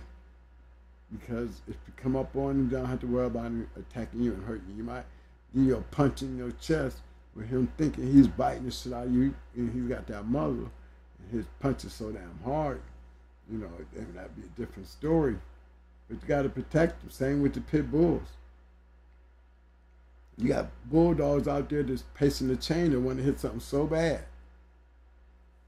You know, don't do it unless you're ready to take them in, especially females, and know that you got to sit on them for a minute. You know, foundation plays a big part in everybody's breeding program. To me, the breeding, when you make this breeding, is the foundation. You know, just by us having Amber and breeding her to Angel's Apache, that was our foundation. You know, by taking that breeding and bringing her to Grand Champion Ace, you know, that was our foundation. So what we running with Yellow John, and we got some Super Nat, Grand Champion Ace. But it was really set on the female. You know, she has to be able to contribute. If she don't contribute and you're looking for the male to make this litter great based on the way she's bred, you figure if the chemistry is gonna work. But what about the chemistry that you want to see work that you can't see in your own bitch? I mean, and who wants to make that decision when you got cold bitches like Awesome Baby? It's cold as shit. And what you gonna do with her? When you took a cold bitch like her and bred to Grand Champion Buck. Now, then she was off of Yellow. What was Stone City's mindset when they took and bred her to Buck? Knowing they had Jedi prior to that move that produced Yellow Buck in them. It was a move that was prior to that, and that was Nico's daddy being bred to Awesome Baby, who was Jedi. You know, those moves like that, they were crucial moves to, you know, me studying them, and, you know, and watching how Awesome Baby got the backup that she got, because look at the top that they was putting on her. She could have been cold as long as she got right off the Yellow. You know, I'll take a bitch like her right off the Yellow. And one thing for damn sure, she was like a little reddish brindle dog. Yeah. And that's off of Yellow. Now, what made her that brindle color? Maybe it was because she got that Lady Sassy Mead and it carried that, but, you know, she threw match dogs. Sassy Girl threw match dogs. You know, she threw what I would call good dogs, you know, and she had dogs that could produce better than her. You know, she did. She had dogs that was like Baby, her daughter.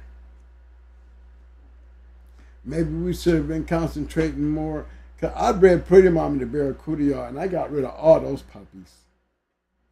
Because they were big, goofy-ass dogs. I mean, they just did not impress me. But then we turn around, and Jamie, he breeds Baby back into some Barracuda stuff. And the same dogs that was on the transporter's truck when he picked up all my dogs. Maximo, I think it's Maximo, yeah, Maximo, and damn, what was the other one's name? It's right on the tip of my tongue. Orca.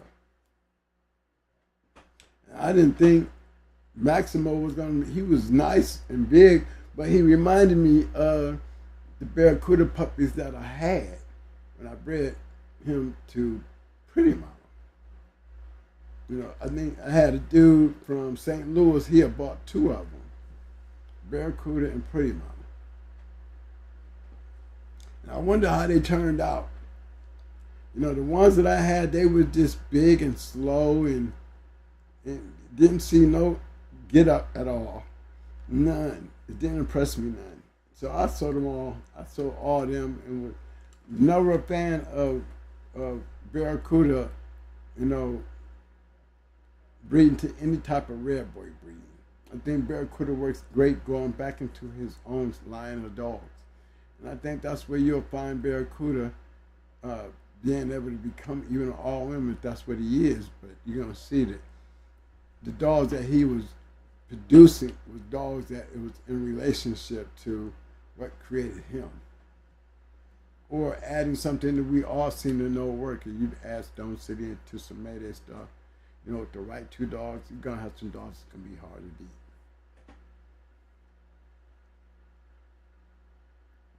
I was trying to find some pedigrees I wanted to take a look at.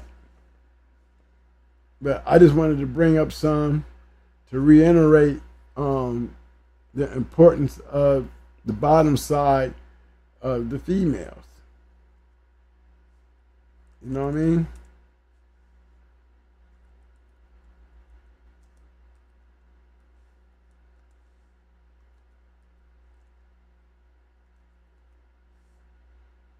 Let's see if I can get her.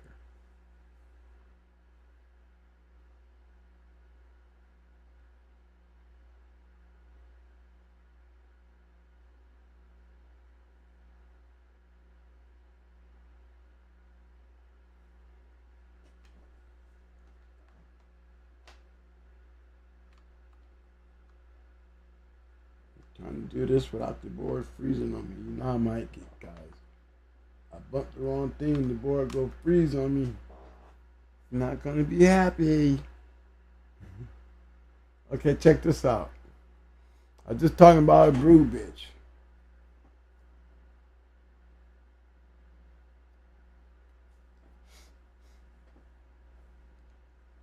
Okay, you see that right there? Now that's Clean Mary.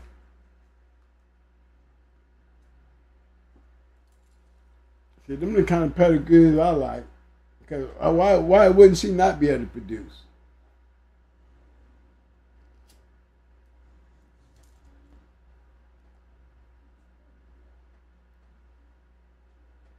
She got a taste of everything that produced the boiled line. She got the chemistry and the makeup at the bottom. But then you got the full effect of the boiled line. It's not really, yes, the line, not the brand, but the line. All that top stuff at the top. Every one of those dogs up there at the top.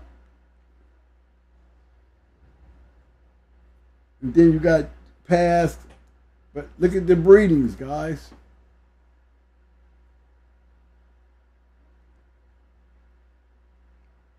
That's progress. I mean, those type of breedings are going to give you something. They're going to give you something. If I'm looking at this pedigree, I'm looking at it, I'm still saying the same thing.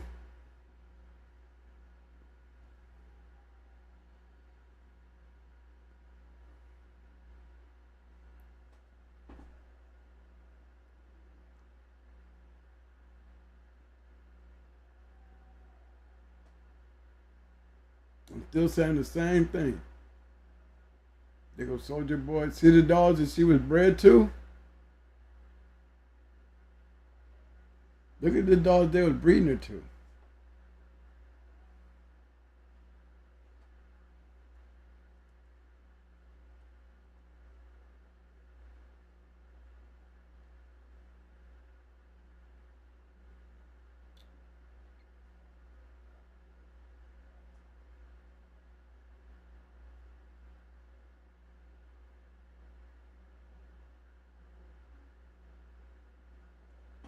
I'm missing.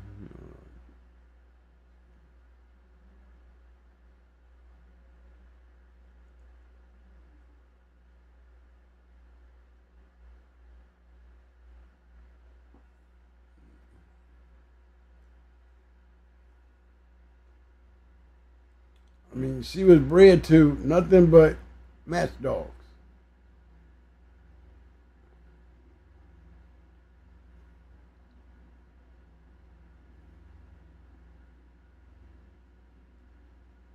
Here's mine. This is the one I was talking about earlier. This one.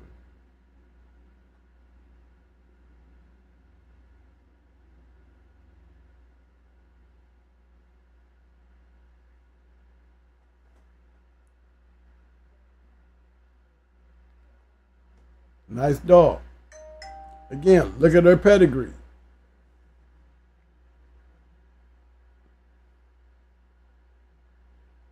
These are the kind of results you get when you're getting dealing with pedigrees like this. But it's almost the exact same thing that we seen a minute ago. They still keep adding this right here. They still keep putting this, all this stuff up in it.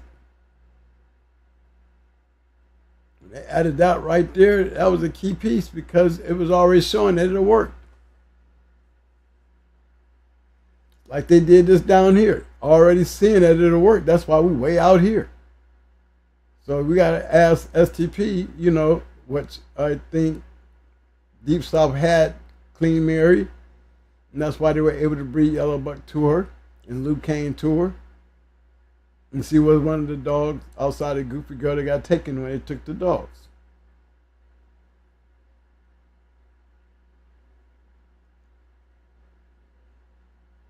Nice little dog right there. Again, don't see much there.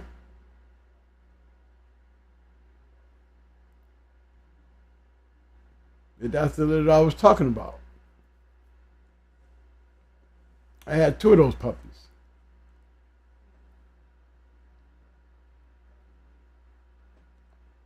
He wasn't by himself. He had a litter that could win. He had a good litter that could win. But you notice the pedigrees that I'm pulling up, these are the kind of pedigrees that I'm talking about. If you're trying to build a foundation, these are the ones that make sense to me. Got a question from a man, King Long Swipe. He said, what do the green, red, and blue mean in the roster of the pedigree, Double OG? You talking about the color? Well, back in our time, on that question alone, okay, look at this pedigree here. See, this is when they was doing it the right way. You don't see all them little funny-ass colors on dogs that ain't champions. You see all that blue, but you see the red. But look, all the dogs in black are dogs that didn't have a title. Now, you can read that pedigree, can't you?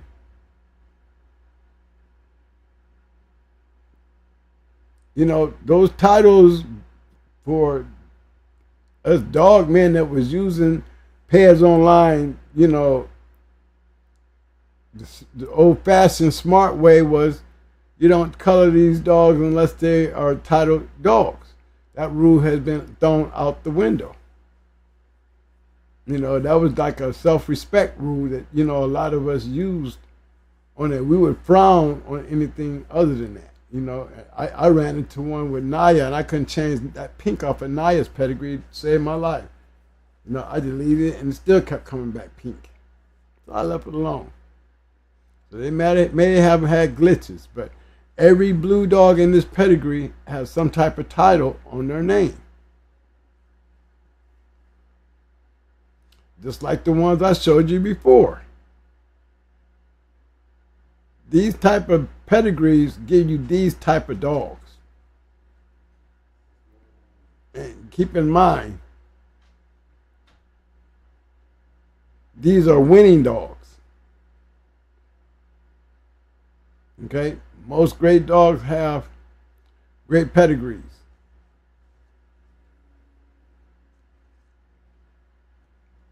Great pedigrees.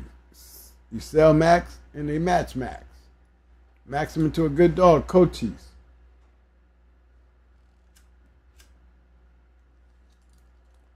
He lost game.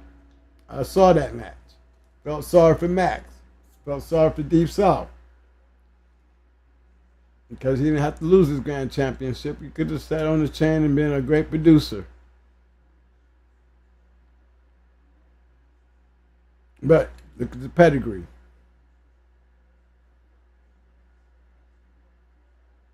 You know, these are the kind of things that I be trying to point out when I be talking about building the yard, and then somebody send me a pedigree that has, you know, a bunch of colors in it where I have to figure out, you know, it's not this way. This is how it used to be. It's not that way anymore. That's how it used to be. All these was title dogs. You don't see a lot of empty slots in there, but this is how you get results. And we started way down here. I started right here with her. Remember that? I started right there with her. Let me show that one more time. See that? That's the first pedigree that I started with.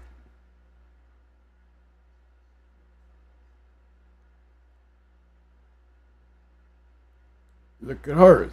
The old way of doing things.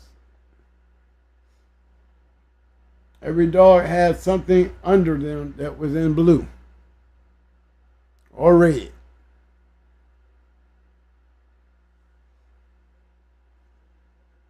So you can actually just stand back and look at that pedigree and say, okay, if I'm trying to have a foundation yard, this is the way you need to have your yard if you're going to start trying to do some foundation shit. So let's take this foundation bitch, like he said, bad as she was, they used her as a brood bitch.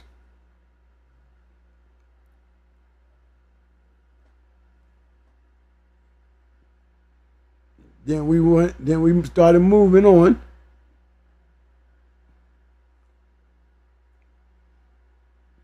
There's Max.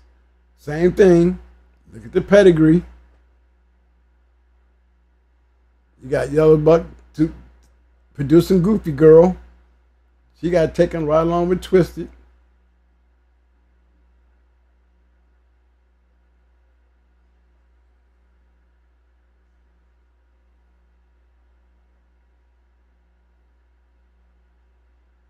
There you go, taking the stuff off of Yellow Buck and Nico. Clean Mary, Goofy Girl, breeding the Lucane. Still keeping that formation. See it? You can see what I'm talking about.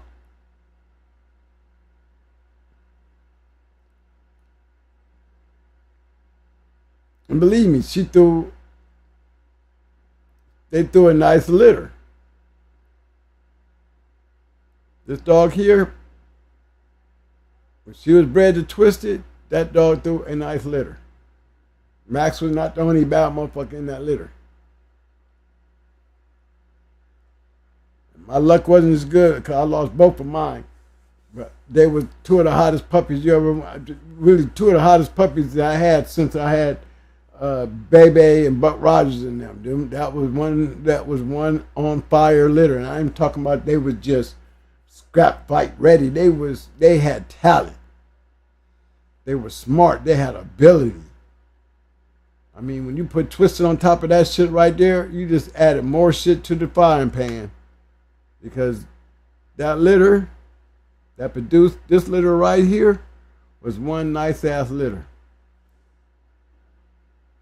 A lot of those dogs got taken. But that was one nice litter. And it proves why. It was already working way back here with her. You just kept making it better. Just kept getting the work in. What are they breeding for? Brood stock or match dogs? Evidently, they're breeding match dogs.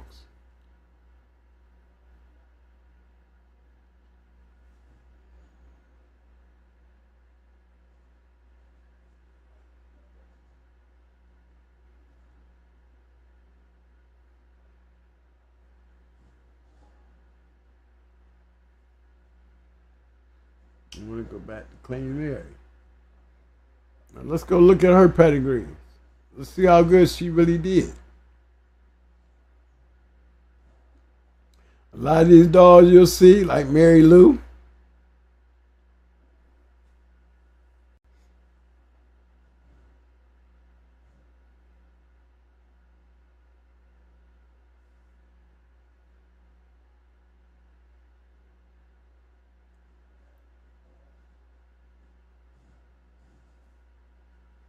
Look at the breeding.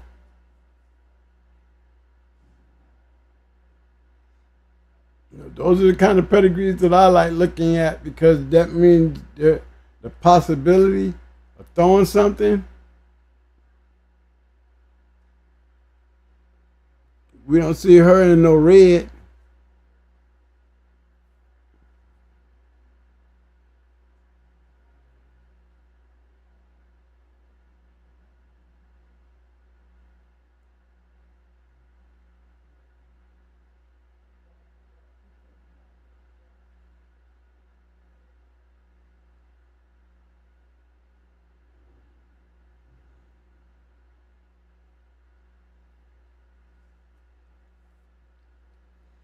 Did it work? I mean, with all these dogs that she was bred to. Look at the dogs that she was bred to.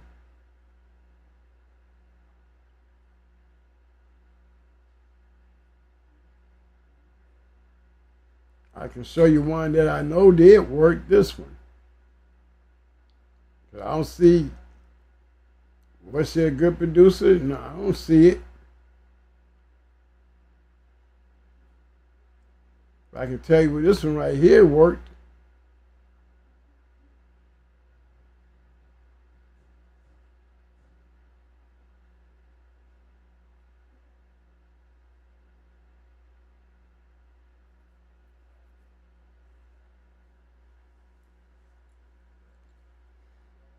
Two dogs I was talking about earlier, Dum Dum and Trina.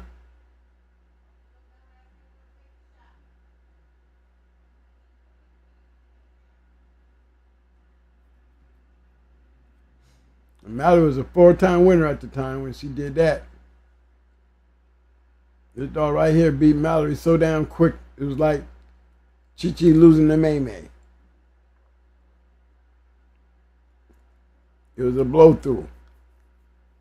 He thought it was going to be easy to whip them dogs. That Ajax shit was, Big Dick really believed in that shit.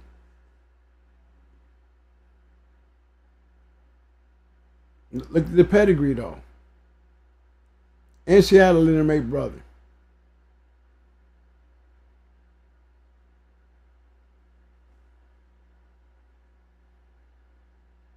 You notice how clean it is? Only the titled dogs.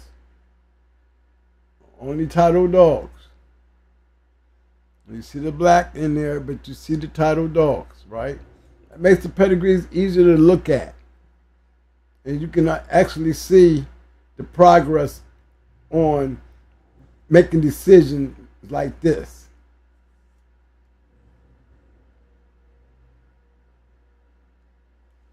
Yeah, I remember Gent. She was another good dog. That she produced.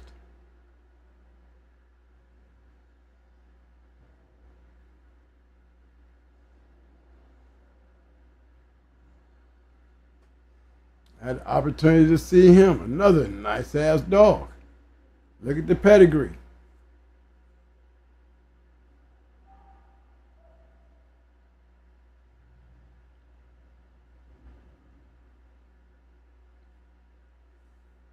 Can you call them breeders? No, I don't think they weren't breeders. They were breeding for match dogs.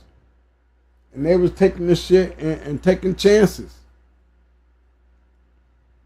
Yeah, I would have took Gent and bred the red after the match that he saw. He went 2 hours, and they got him from STP.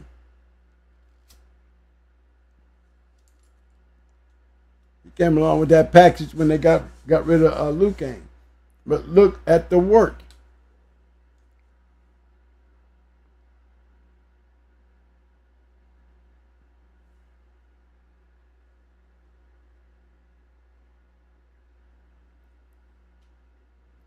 Another good line of dogs. Another good line of dogs.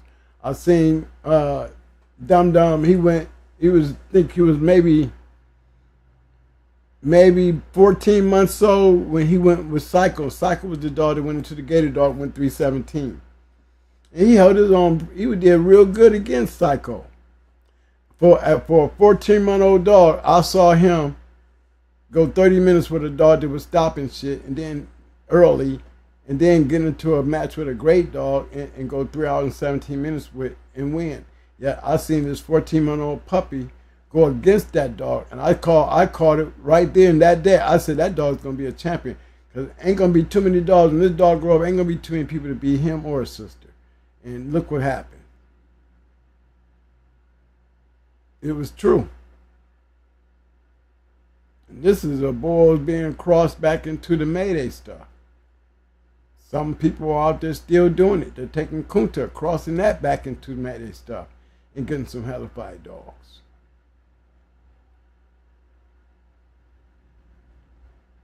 I've seen Wacko being bred into a Mayday dog, and they produced skins.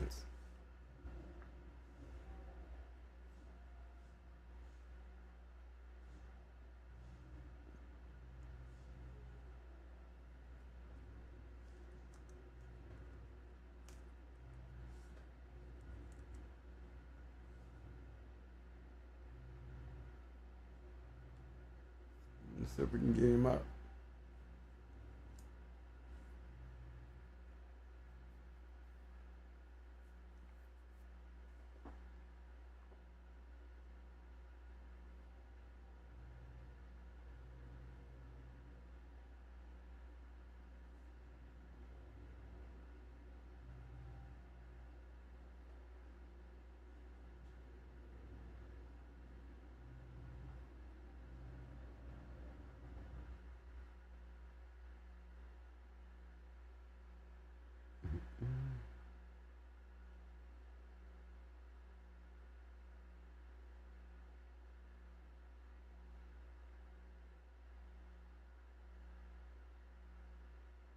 You notice how Wacko looks so much like Pandy? Wacko was a rough-ass dog, too.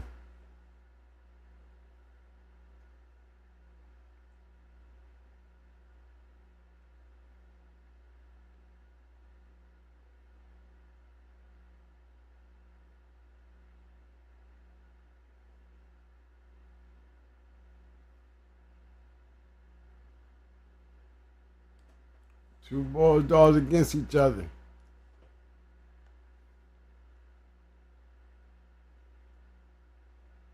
You got the brand going against the damn line. Bull's line. This is a Bull's brand here.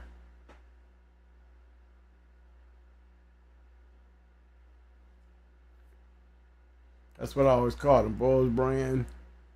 And then you had the Bull's line, which Andy Cap, Queen, and all them was them kind of dogs.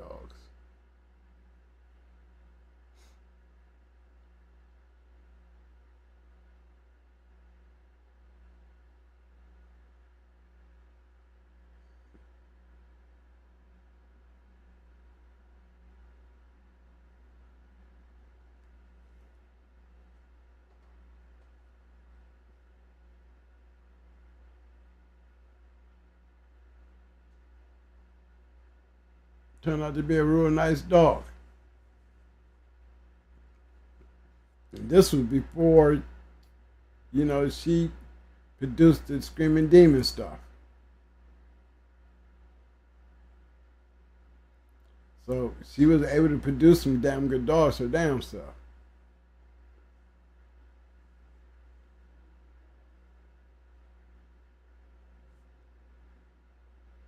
So even back then, before they even started, this is what they did before.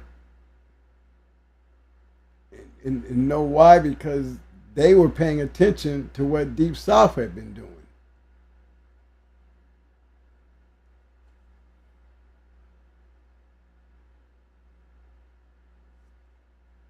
We were like one big ass family, but they were smart. They was paying attention. They Bring It On saw these dogs just as much because Bring It On, these are our proteges. That dog came from Going Hard, my KP. They picked that up. They picked that move up right here to make this move. They did that because everybody was doing this. They bred Mayday dogs to Emmett, all that shit, y'all.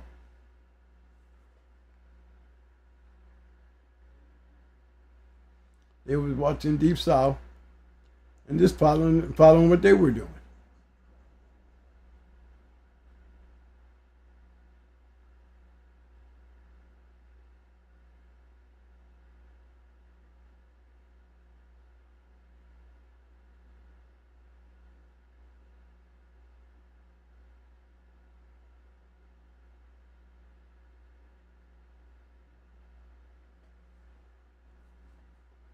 Didn't be bred a lot either.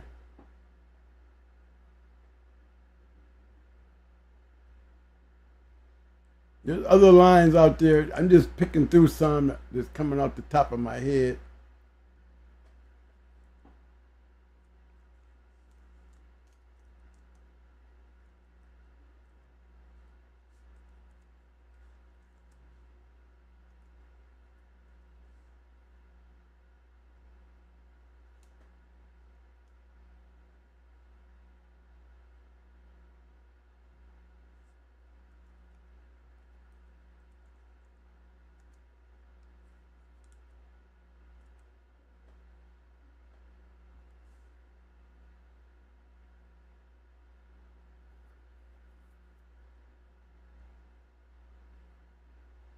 Look at the pedigree.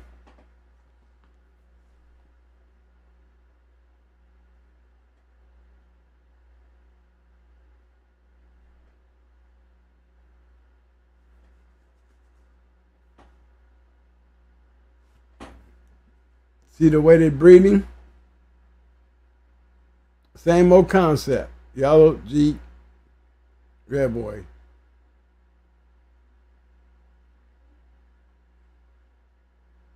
When I say Jeep, you can throw Rascal in there.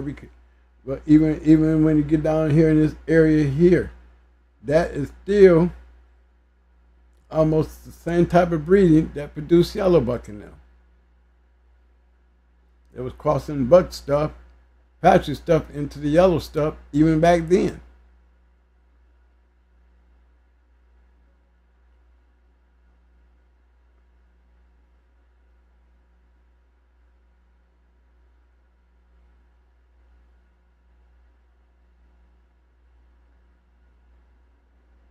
Another good breeding.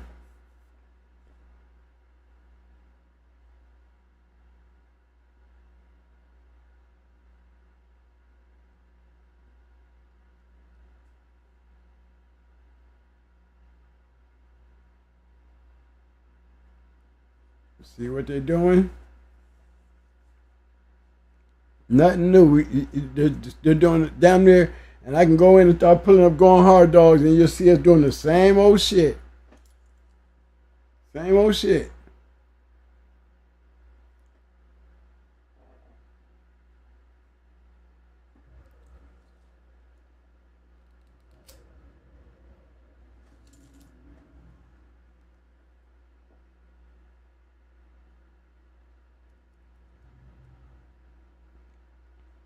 I think Champion CD was not a great producer, but he was throwing fire pups. He threw some pretty good good dogs, but not the fire. But we had bred Sassy to CD.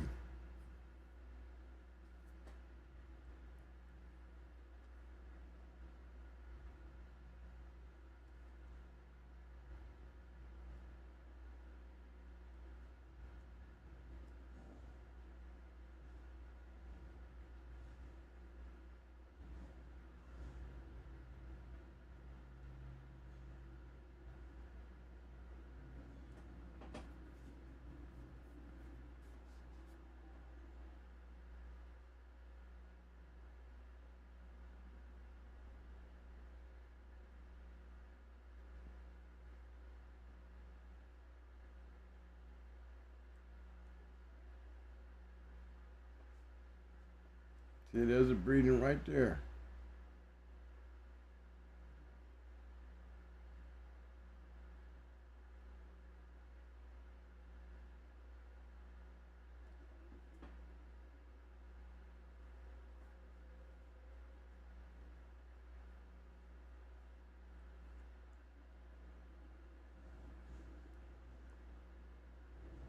Yeah, that was a pretty nice litter. I think Red Man, I think those dogs, they didn't have, to me, what they were missing. They didn't have that. They had the gameness. They were just game. Crazy game. I mean, when I say game, I'm talking about fight crazy game. But I didn't see the ability, not in the ones that I saw.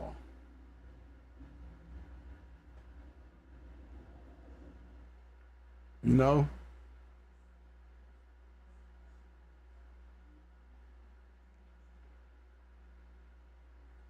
But she was bred. When I got rid of her, I bred her to Maytu. And I made that breeding on the way out the door. She came in heat when I was sending her off, so I bred her to Maytu. Gave him a little gift.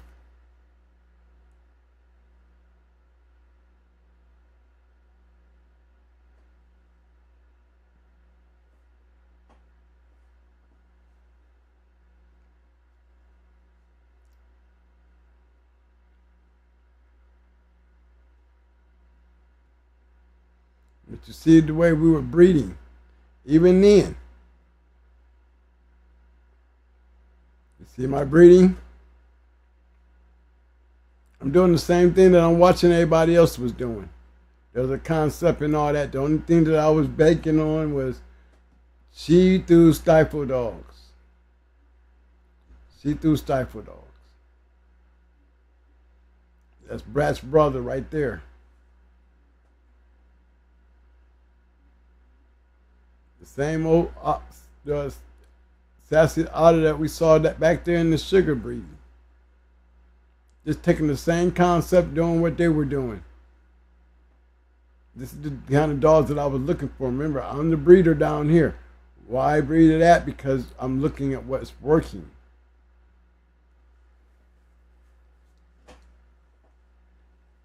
I'm not having to go way back here to start off, working my way up to the front. Well, I can start right here and just go right on through. That's the kind of dog I'm going to breed to.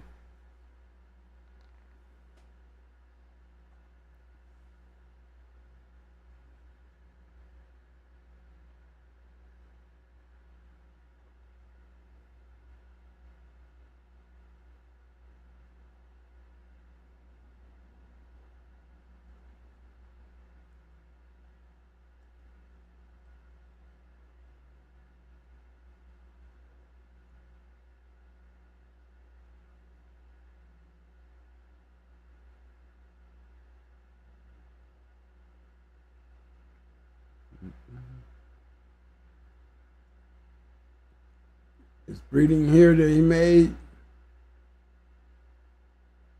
right here, I gave him, I bred Sassy Girl to Jake the Snake, and we didn't have puppies. So they owed me a breeding. And that's the breeding that I gave to Tom. I told him, hey, they owe me, man, for a breeding, and you want to take that breeding for me? Go ahead. I didn't get anything out of it. I didn't want anything. I mean, if you wanted to give it to me, but I didn't really ask for it. But, you know, I wasn't trying to breed back to him.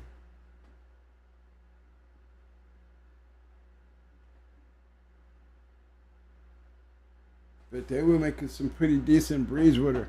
The breeding that I don't see the breeding where they bred her to champion Nico.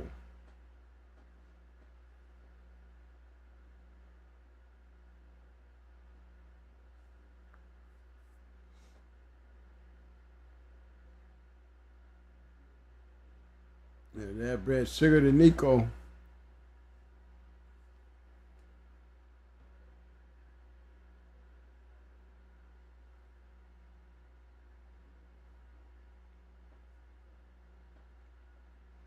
I think they didn't really produce a lot of good dogs out of these breedings. I know CD was one of the few.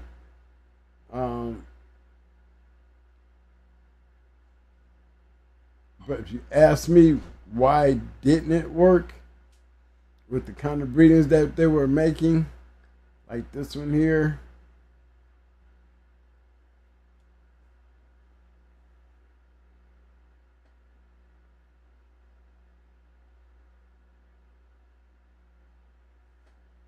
you know, those kind of breedings, you be looking for something magical to happen, but you know, a lot of times, even in the best breedings, just like, you know, like I said, when we bred the CD, you know, like you can just look and tell with all the breedings what much happening. That's another thing that you'll catch me paying attention to. I'll go in and I'll look.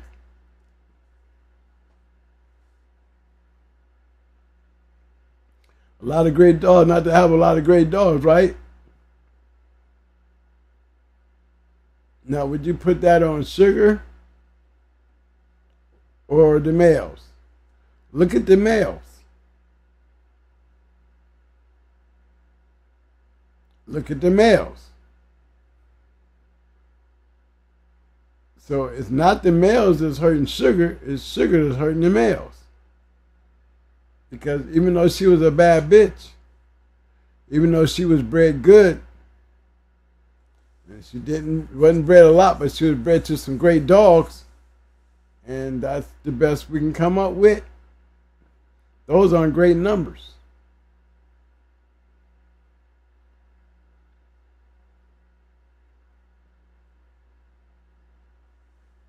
You see what I'm saying? So when you're making those breedings and you see shit like that, you can see it. You got Morocco all-wim, Mayday all-wim, Jake the Snake a POR. These are the dogs that she was bred to.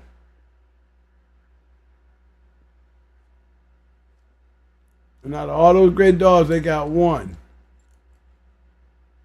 CD. And he wasn't no great dog, but he was a good dog.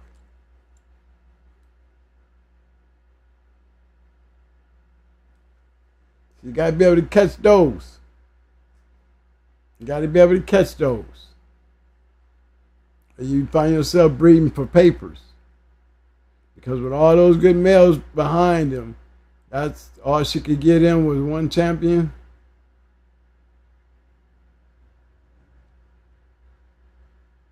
But I know for a fact she produced the mother to. She did produce a good one when they had bred her to Nico.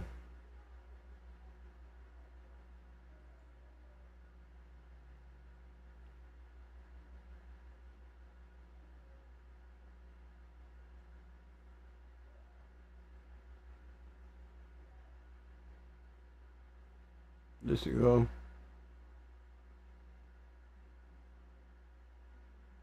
I can never get that pink off of there, man.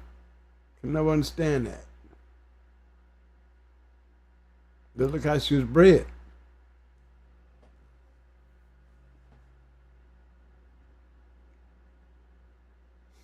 She wasn't bred but one time, but she only had 2 puppies.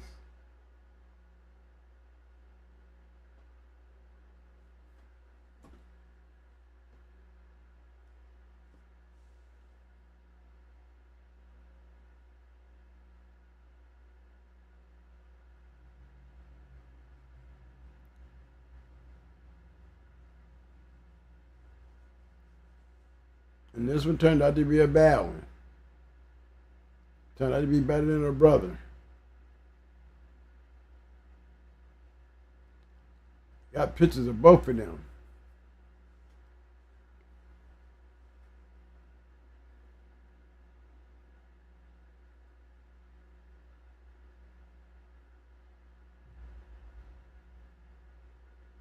See his breeding.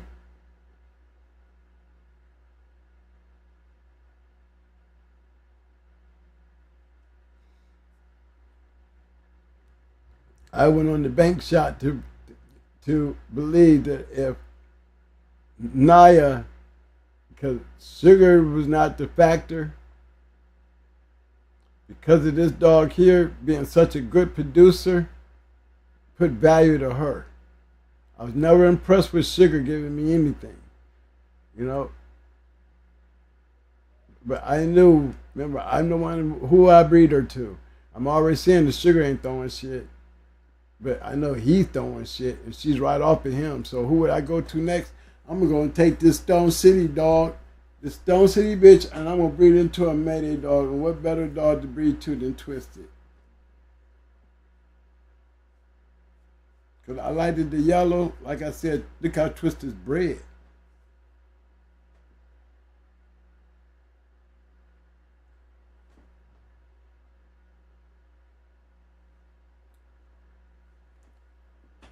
You see it?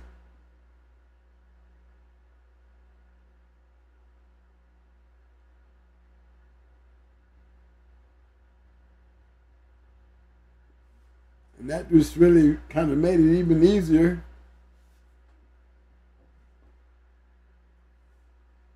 His old Bud Dry, he's a Jeep dog.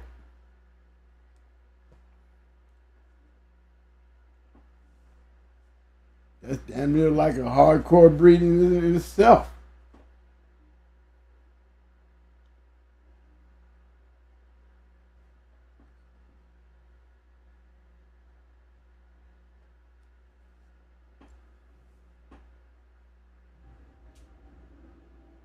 Building the foundation, building the yard.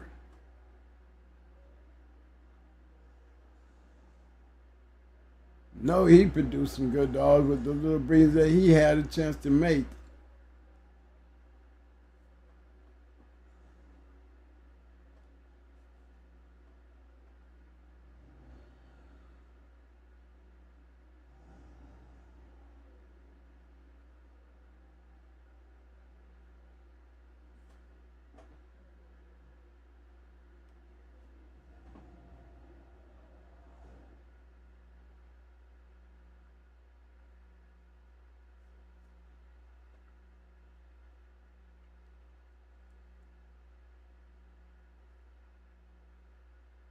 But nothing standing there with that little chick.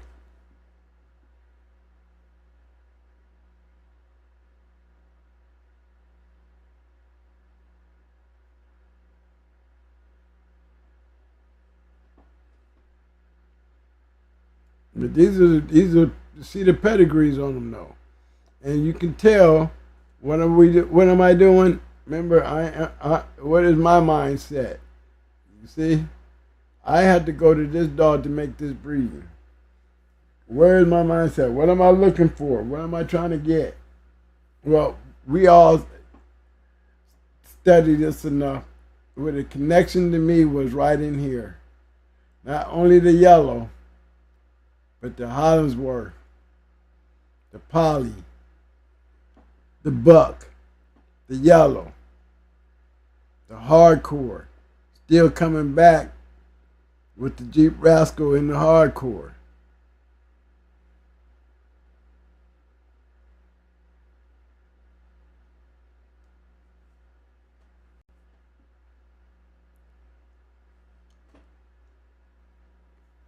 Remember, I always said I like Jeep in all my shit. Give me Jeep and Lady Sassy Mead and all my shit.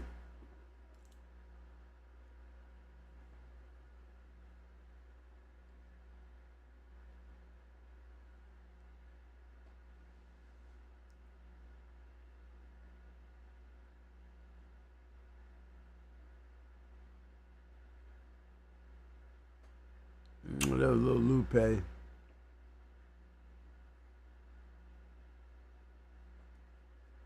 That's when we bred Twisted the baby. At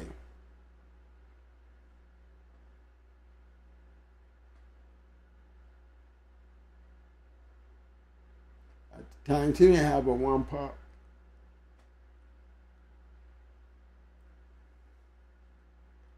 But what I'm pointing out, guys, is structure. Structure. That's all I'm trying to point out. Structure.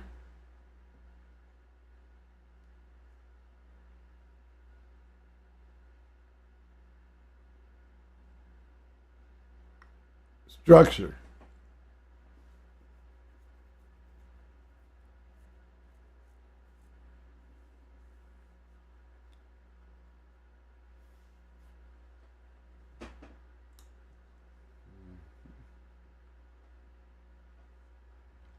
Still got to make the choices. What am I looking to build? The same old shit that you seen those other kennels was building.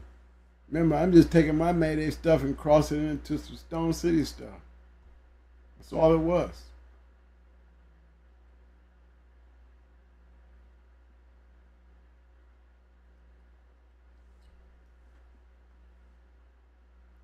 What was the common factor in producing? Not only Mayday, you know, but I think a lot of it had to do with the combination of the little buck. I always said that the Stone City and the Mayday stuff would click together. I believed it, and I followed through with it. That's all that was. I was just hoping as I'm doing it that you know, we were able to maintain something that was real popular, even with these type of breedings right here. Why? Because the back stifle shit was really based on the fact that these dogs carried a strong gene. They carried a strong gene. She carried the same gene because she was throwing dogs that was still going into the back end. So just the common factors of making the choices, and what are the choices that you're trying to make, what you're trying to do. Well, it's a fact that you know what we were trying to do. Breedings didn't help us none.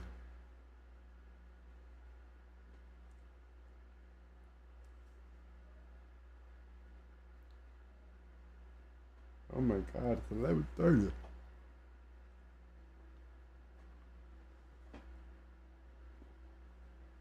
Structured breedings, guys. That's the whole point that I'm trying to make.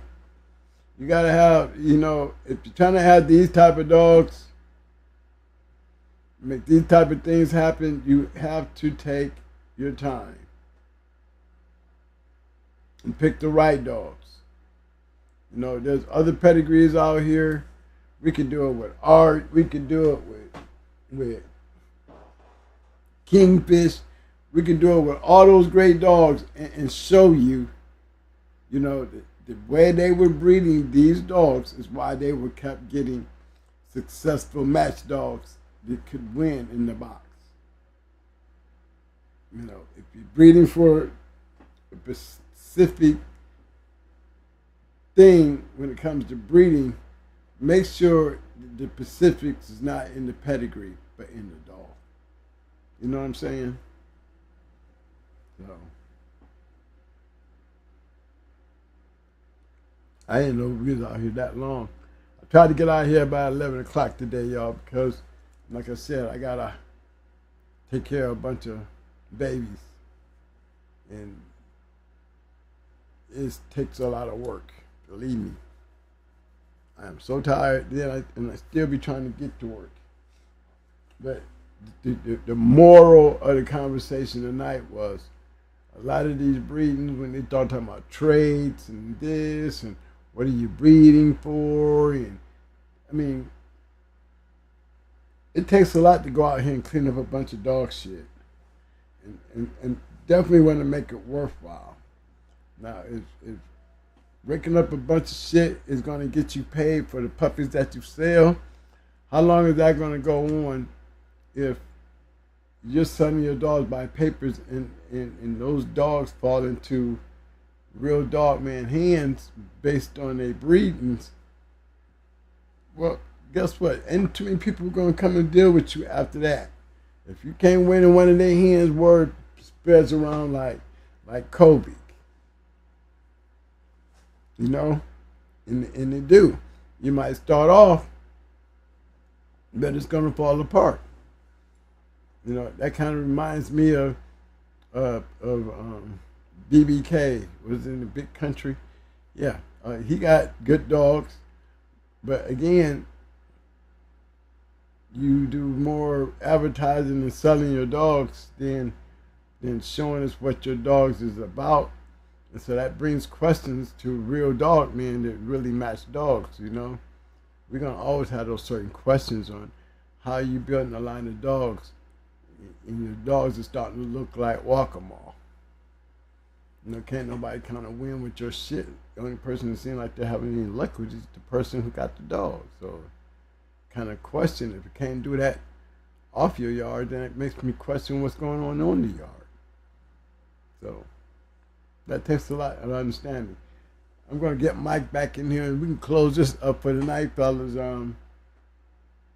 Before I go, I want to know if you have any questions. Anybody got their own opinions? Anybody want to add something to this? You know, I don't read the chat, so I really wish I could, because I be wanting to know, you know, what's going on. Because without Mike looking at them, I can't answer the questions. Hey, Mike.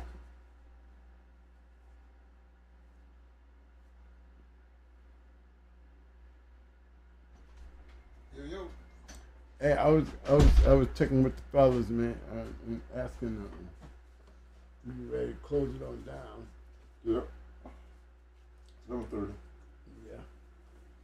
And I was going through these things, reiterating on what you was talking about with your breedings and how we was following. Is anybody asked any questions on that? Nope. I'm watching all the questions, you know. They're pretty much answering it all amongst themselves, you know. Mm-hmm. You got Violate Monster. But the products that we was pointing out is results. You know what I'm saying?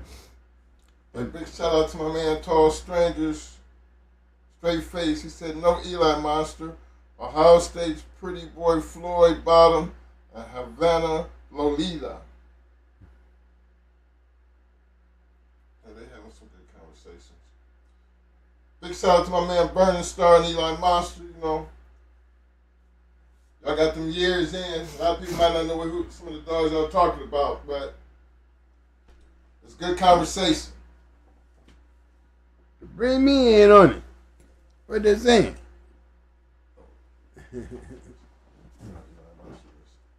Tall Stranger Starface said Niblet. I ain't heard that name in some years. Oh yeah, the Niblet dogs, them are all family red noses. Part of it. Yeah, I can do a story on Niblet. Let me see if I got him in my file.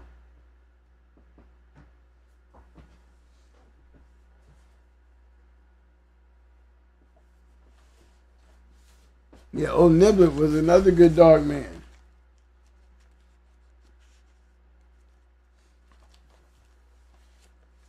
Let me see here.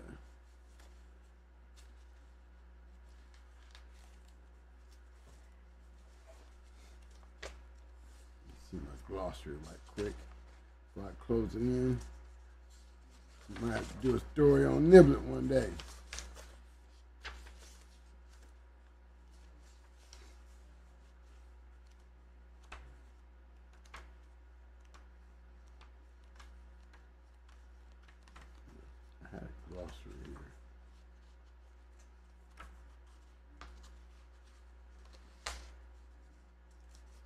See where I can find it at.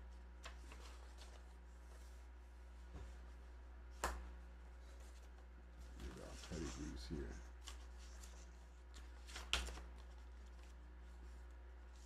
Let's see, look at this one here.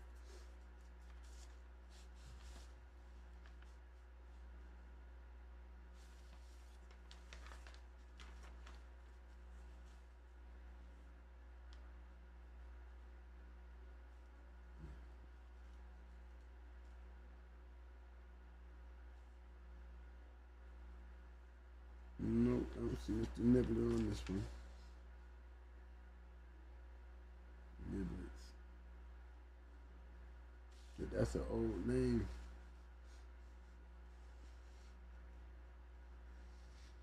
Nope, I don't see Nibbler on here, Mike. You're not in this book here. But that's an old name right there, old Niblet, the Niblet.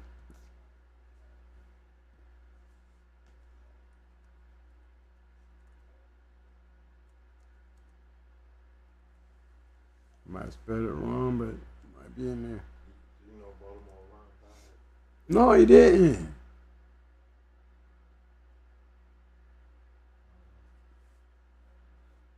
I seen Schoolboy had the RIP out to Baltimore Ron.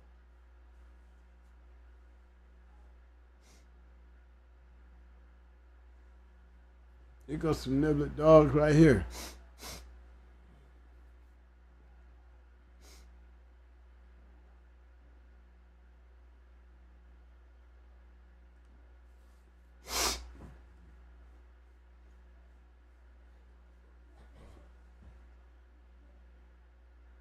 I think that's striker right there.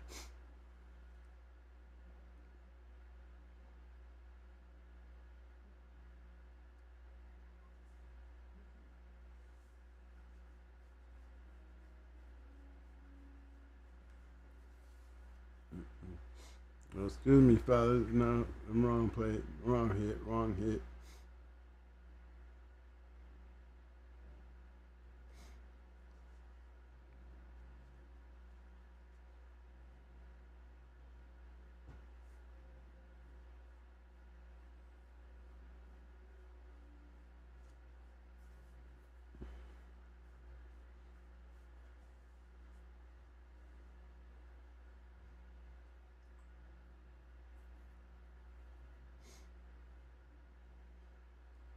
Again, I'll be looking at these pedigrees and be like, all right, y'all see? You got all that McCoy, Niblet, McCoy, with these different names in the middle. It ain't nothing winning like Bucky, though.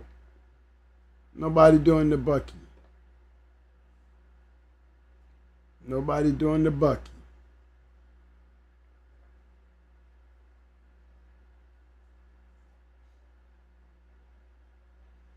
No, you can become famous with just one dog in today's world.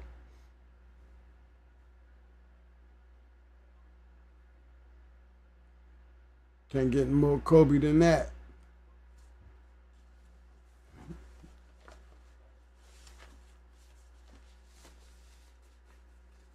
Even him, he wasn't stuck into one particular line. He was trying to add some shit to the shit that he had. Let's see if he had any luck. Oh, Mr. Bob.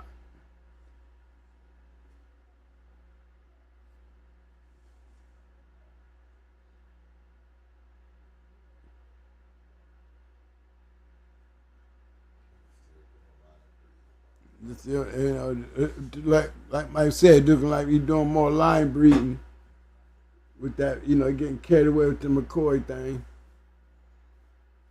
But he's definitely breeding the hell out of them Kobe's. They go Kobe's dime. You can't miss that. Rifle, those dogs, they didn't even know whether y'all know it or not. Them dogs led back up to some old family red, man. He was hollering, family red dogs. Rifle, them dogs go back to old family reds. Some of them nibbler dogs. You'll find them nibbler dogs in some old family red nose dogs.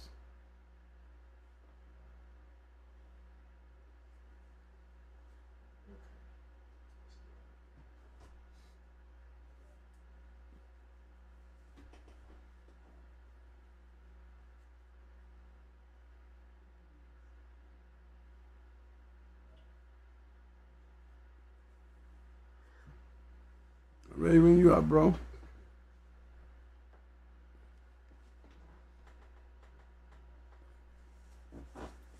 Yeah, I like that. We need to go do some research on the nibblers. They got some good bred shit. But like you said, you see how he was producing. That's why we ain't got much of his shit out there. We ain't heard it in a long time. The program went out the window. It wasn't doing shit. If it ain't doing shit, it will not make the time. It won't. Only survivors are dogs that are able to reproduce themselves, or guys that's getting these dogs, making the right breedings to get out there and win with them. That's the only way this game has moved in the years. And, being with the references the way they are now, there's only one way to be able to advance that without getting in trouble, and that is taking a chance and getting in trouble. And I can't be an advocate to that. Not on this show, you know what I'm saying, but for entertainment purposes, let's do it in a hypothetical thinking. Knowing we just like reality TV, and we know in true reality, you know, you ain't producing shit good. How good you is, if you can't reproduce yourself, then we feeding a bunch of dogs or raking up shit and doing all that shit in valuable chain space for nothing. Before I go breeding something that ain't been bred or proven, or whether it be an old champion or a new champion, you done seen breed to him, but for an old champion, go back and look and see why he old. Did he give us anything? Anything. You can't give you anything, then move on to somebody who can give you something. I'm leave it right there for Mike. All right, fellas, we come down to the end of the show tonight. Good conversation. Big shout out to the Shark Tank. I see you putting it in that work. Hey, fellas, let's do what we usually do. You know how we do it. Like the content of the show and that participation out to the Shark Tank. Give yourself some thumbs up, thumbs up, thumbs up, thumbs up. Muscles, muscles, muscles. Now, give your damn self some roses, roses. Give me y'all the hype. Y'all need them damn roses. Past the last show, the love, just stick your finger down on there and just hold it. Oh, hold your breath with it. Hold it. Hold it. Just I know the pages is running, but just hold it. Okay, then. We should have got about a couple turns. Make that show y'all show some love tonight.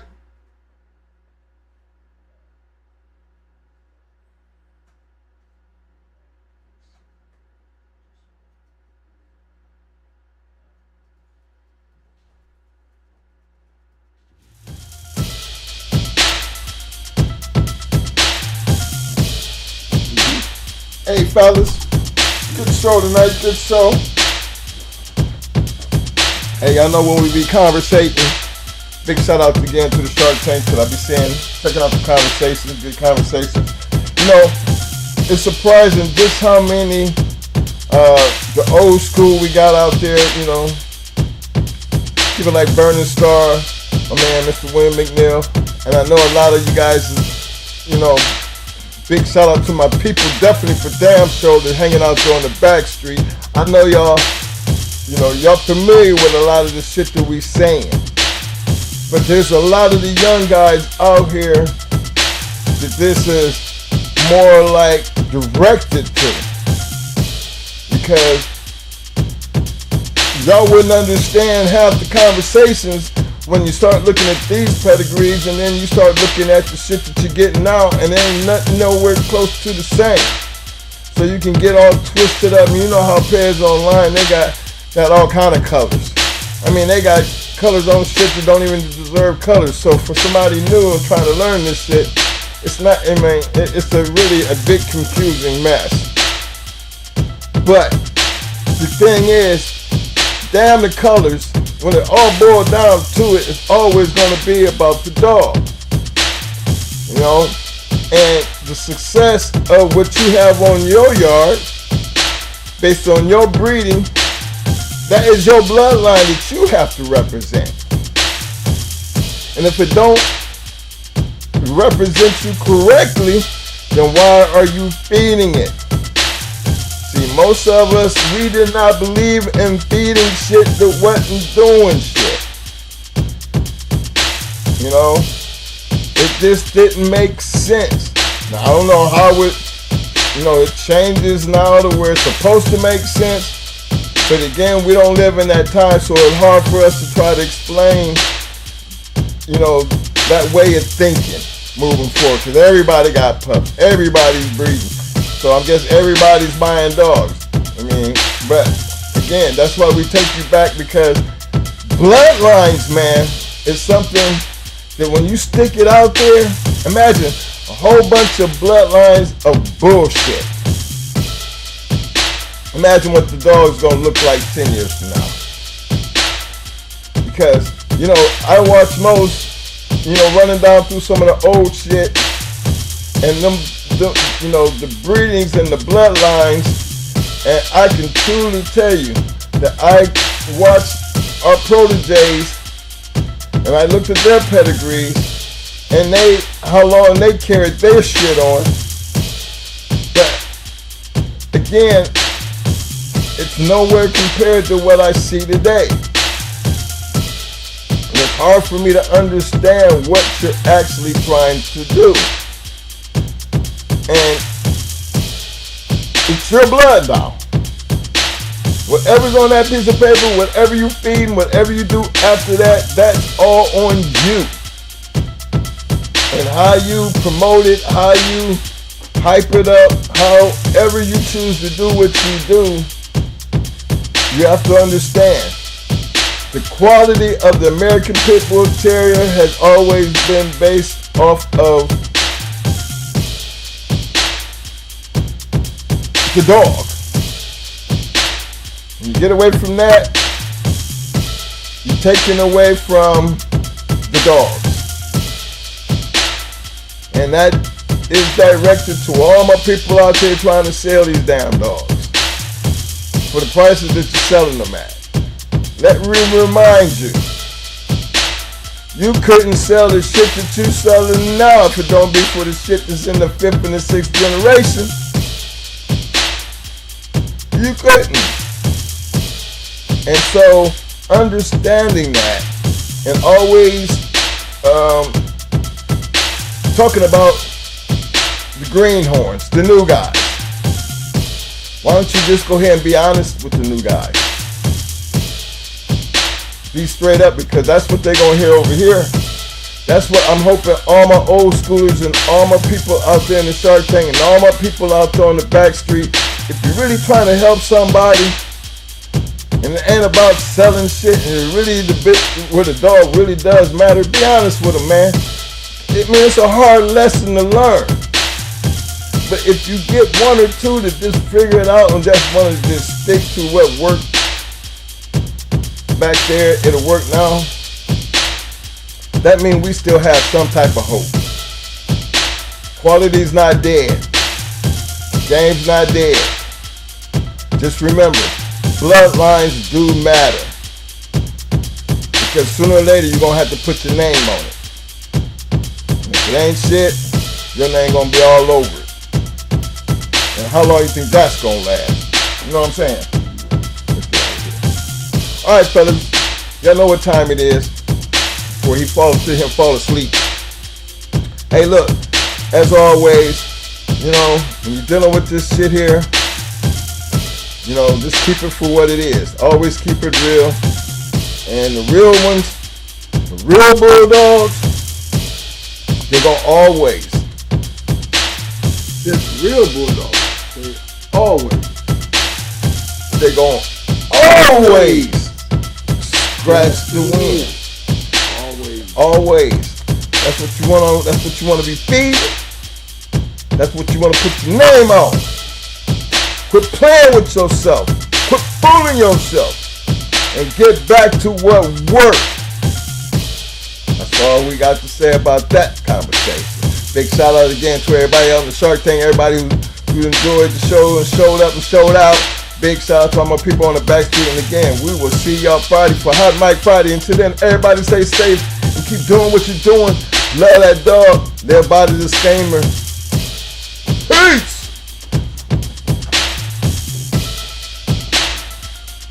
y'all Friday, college.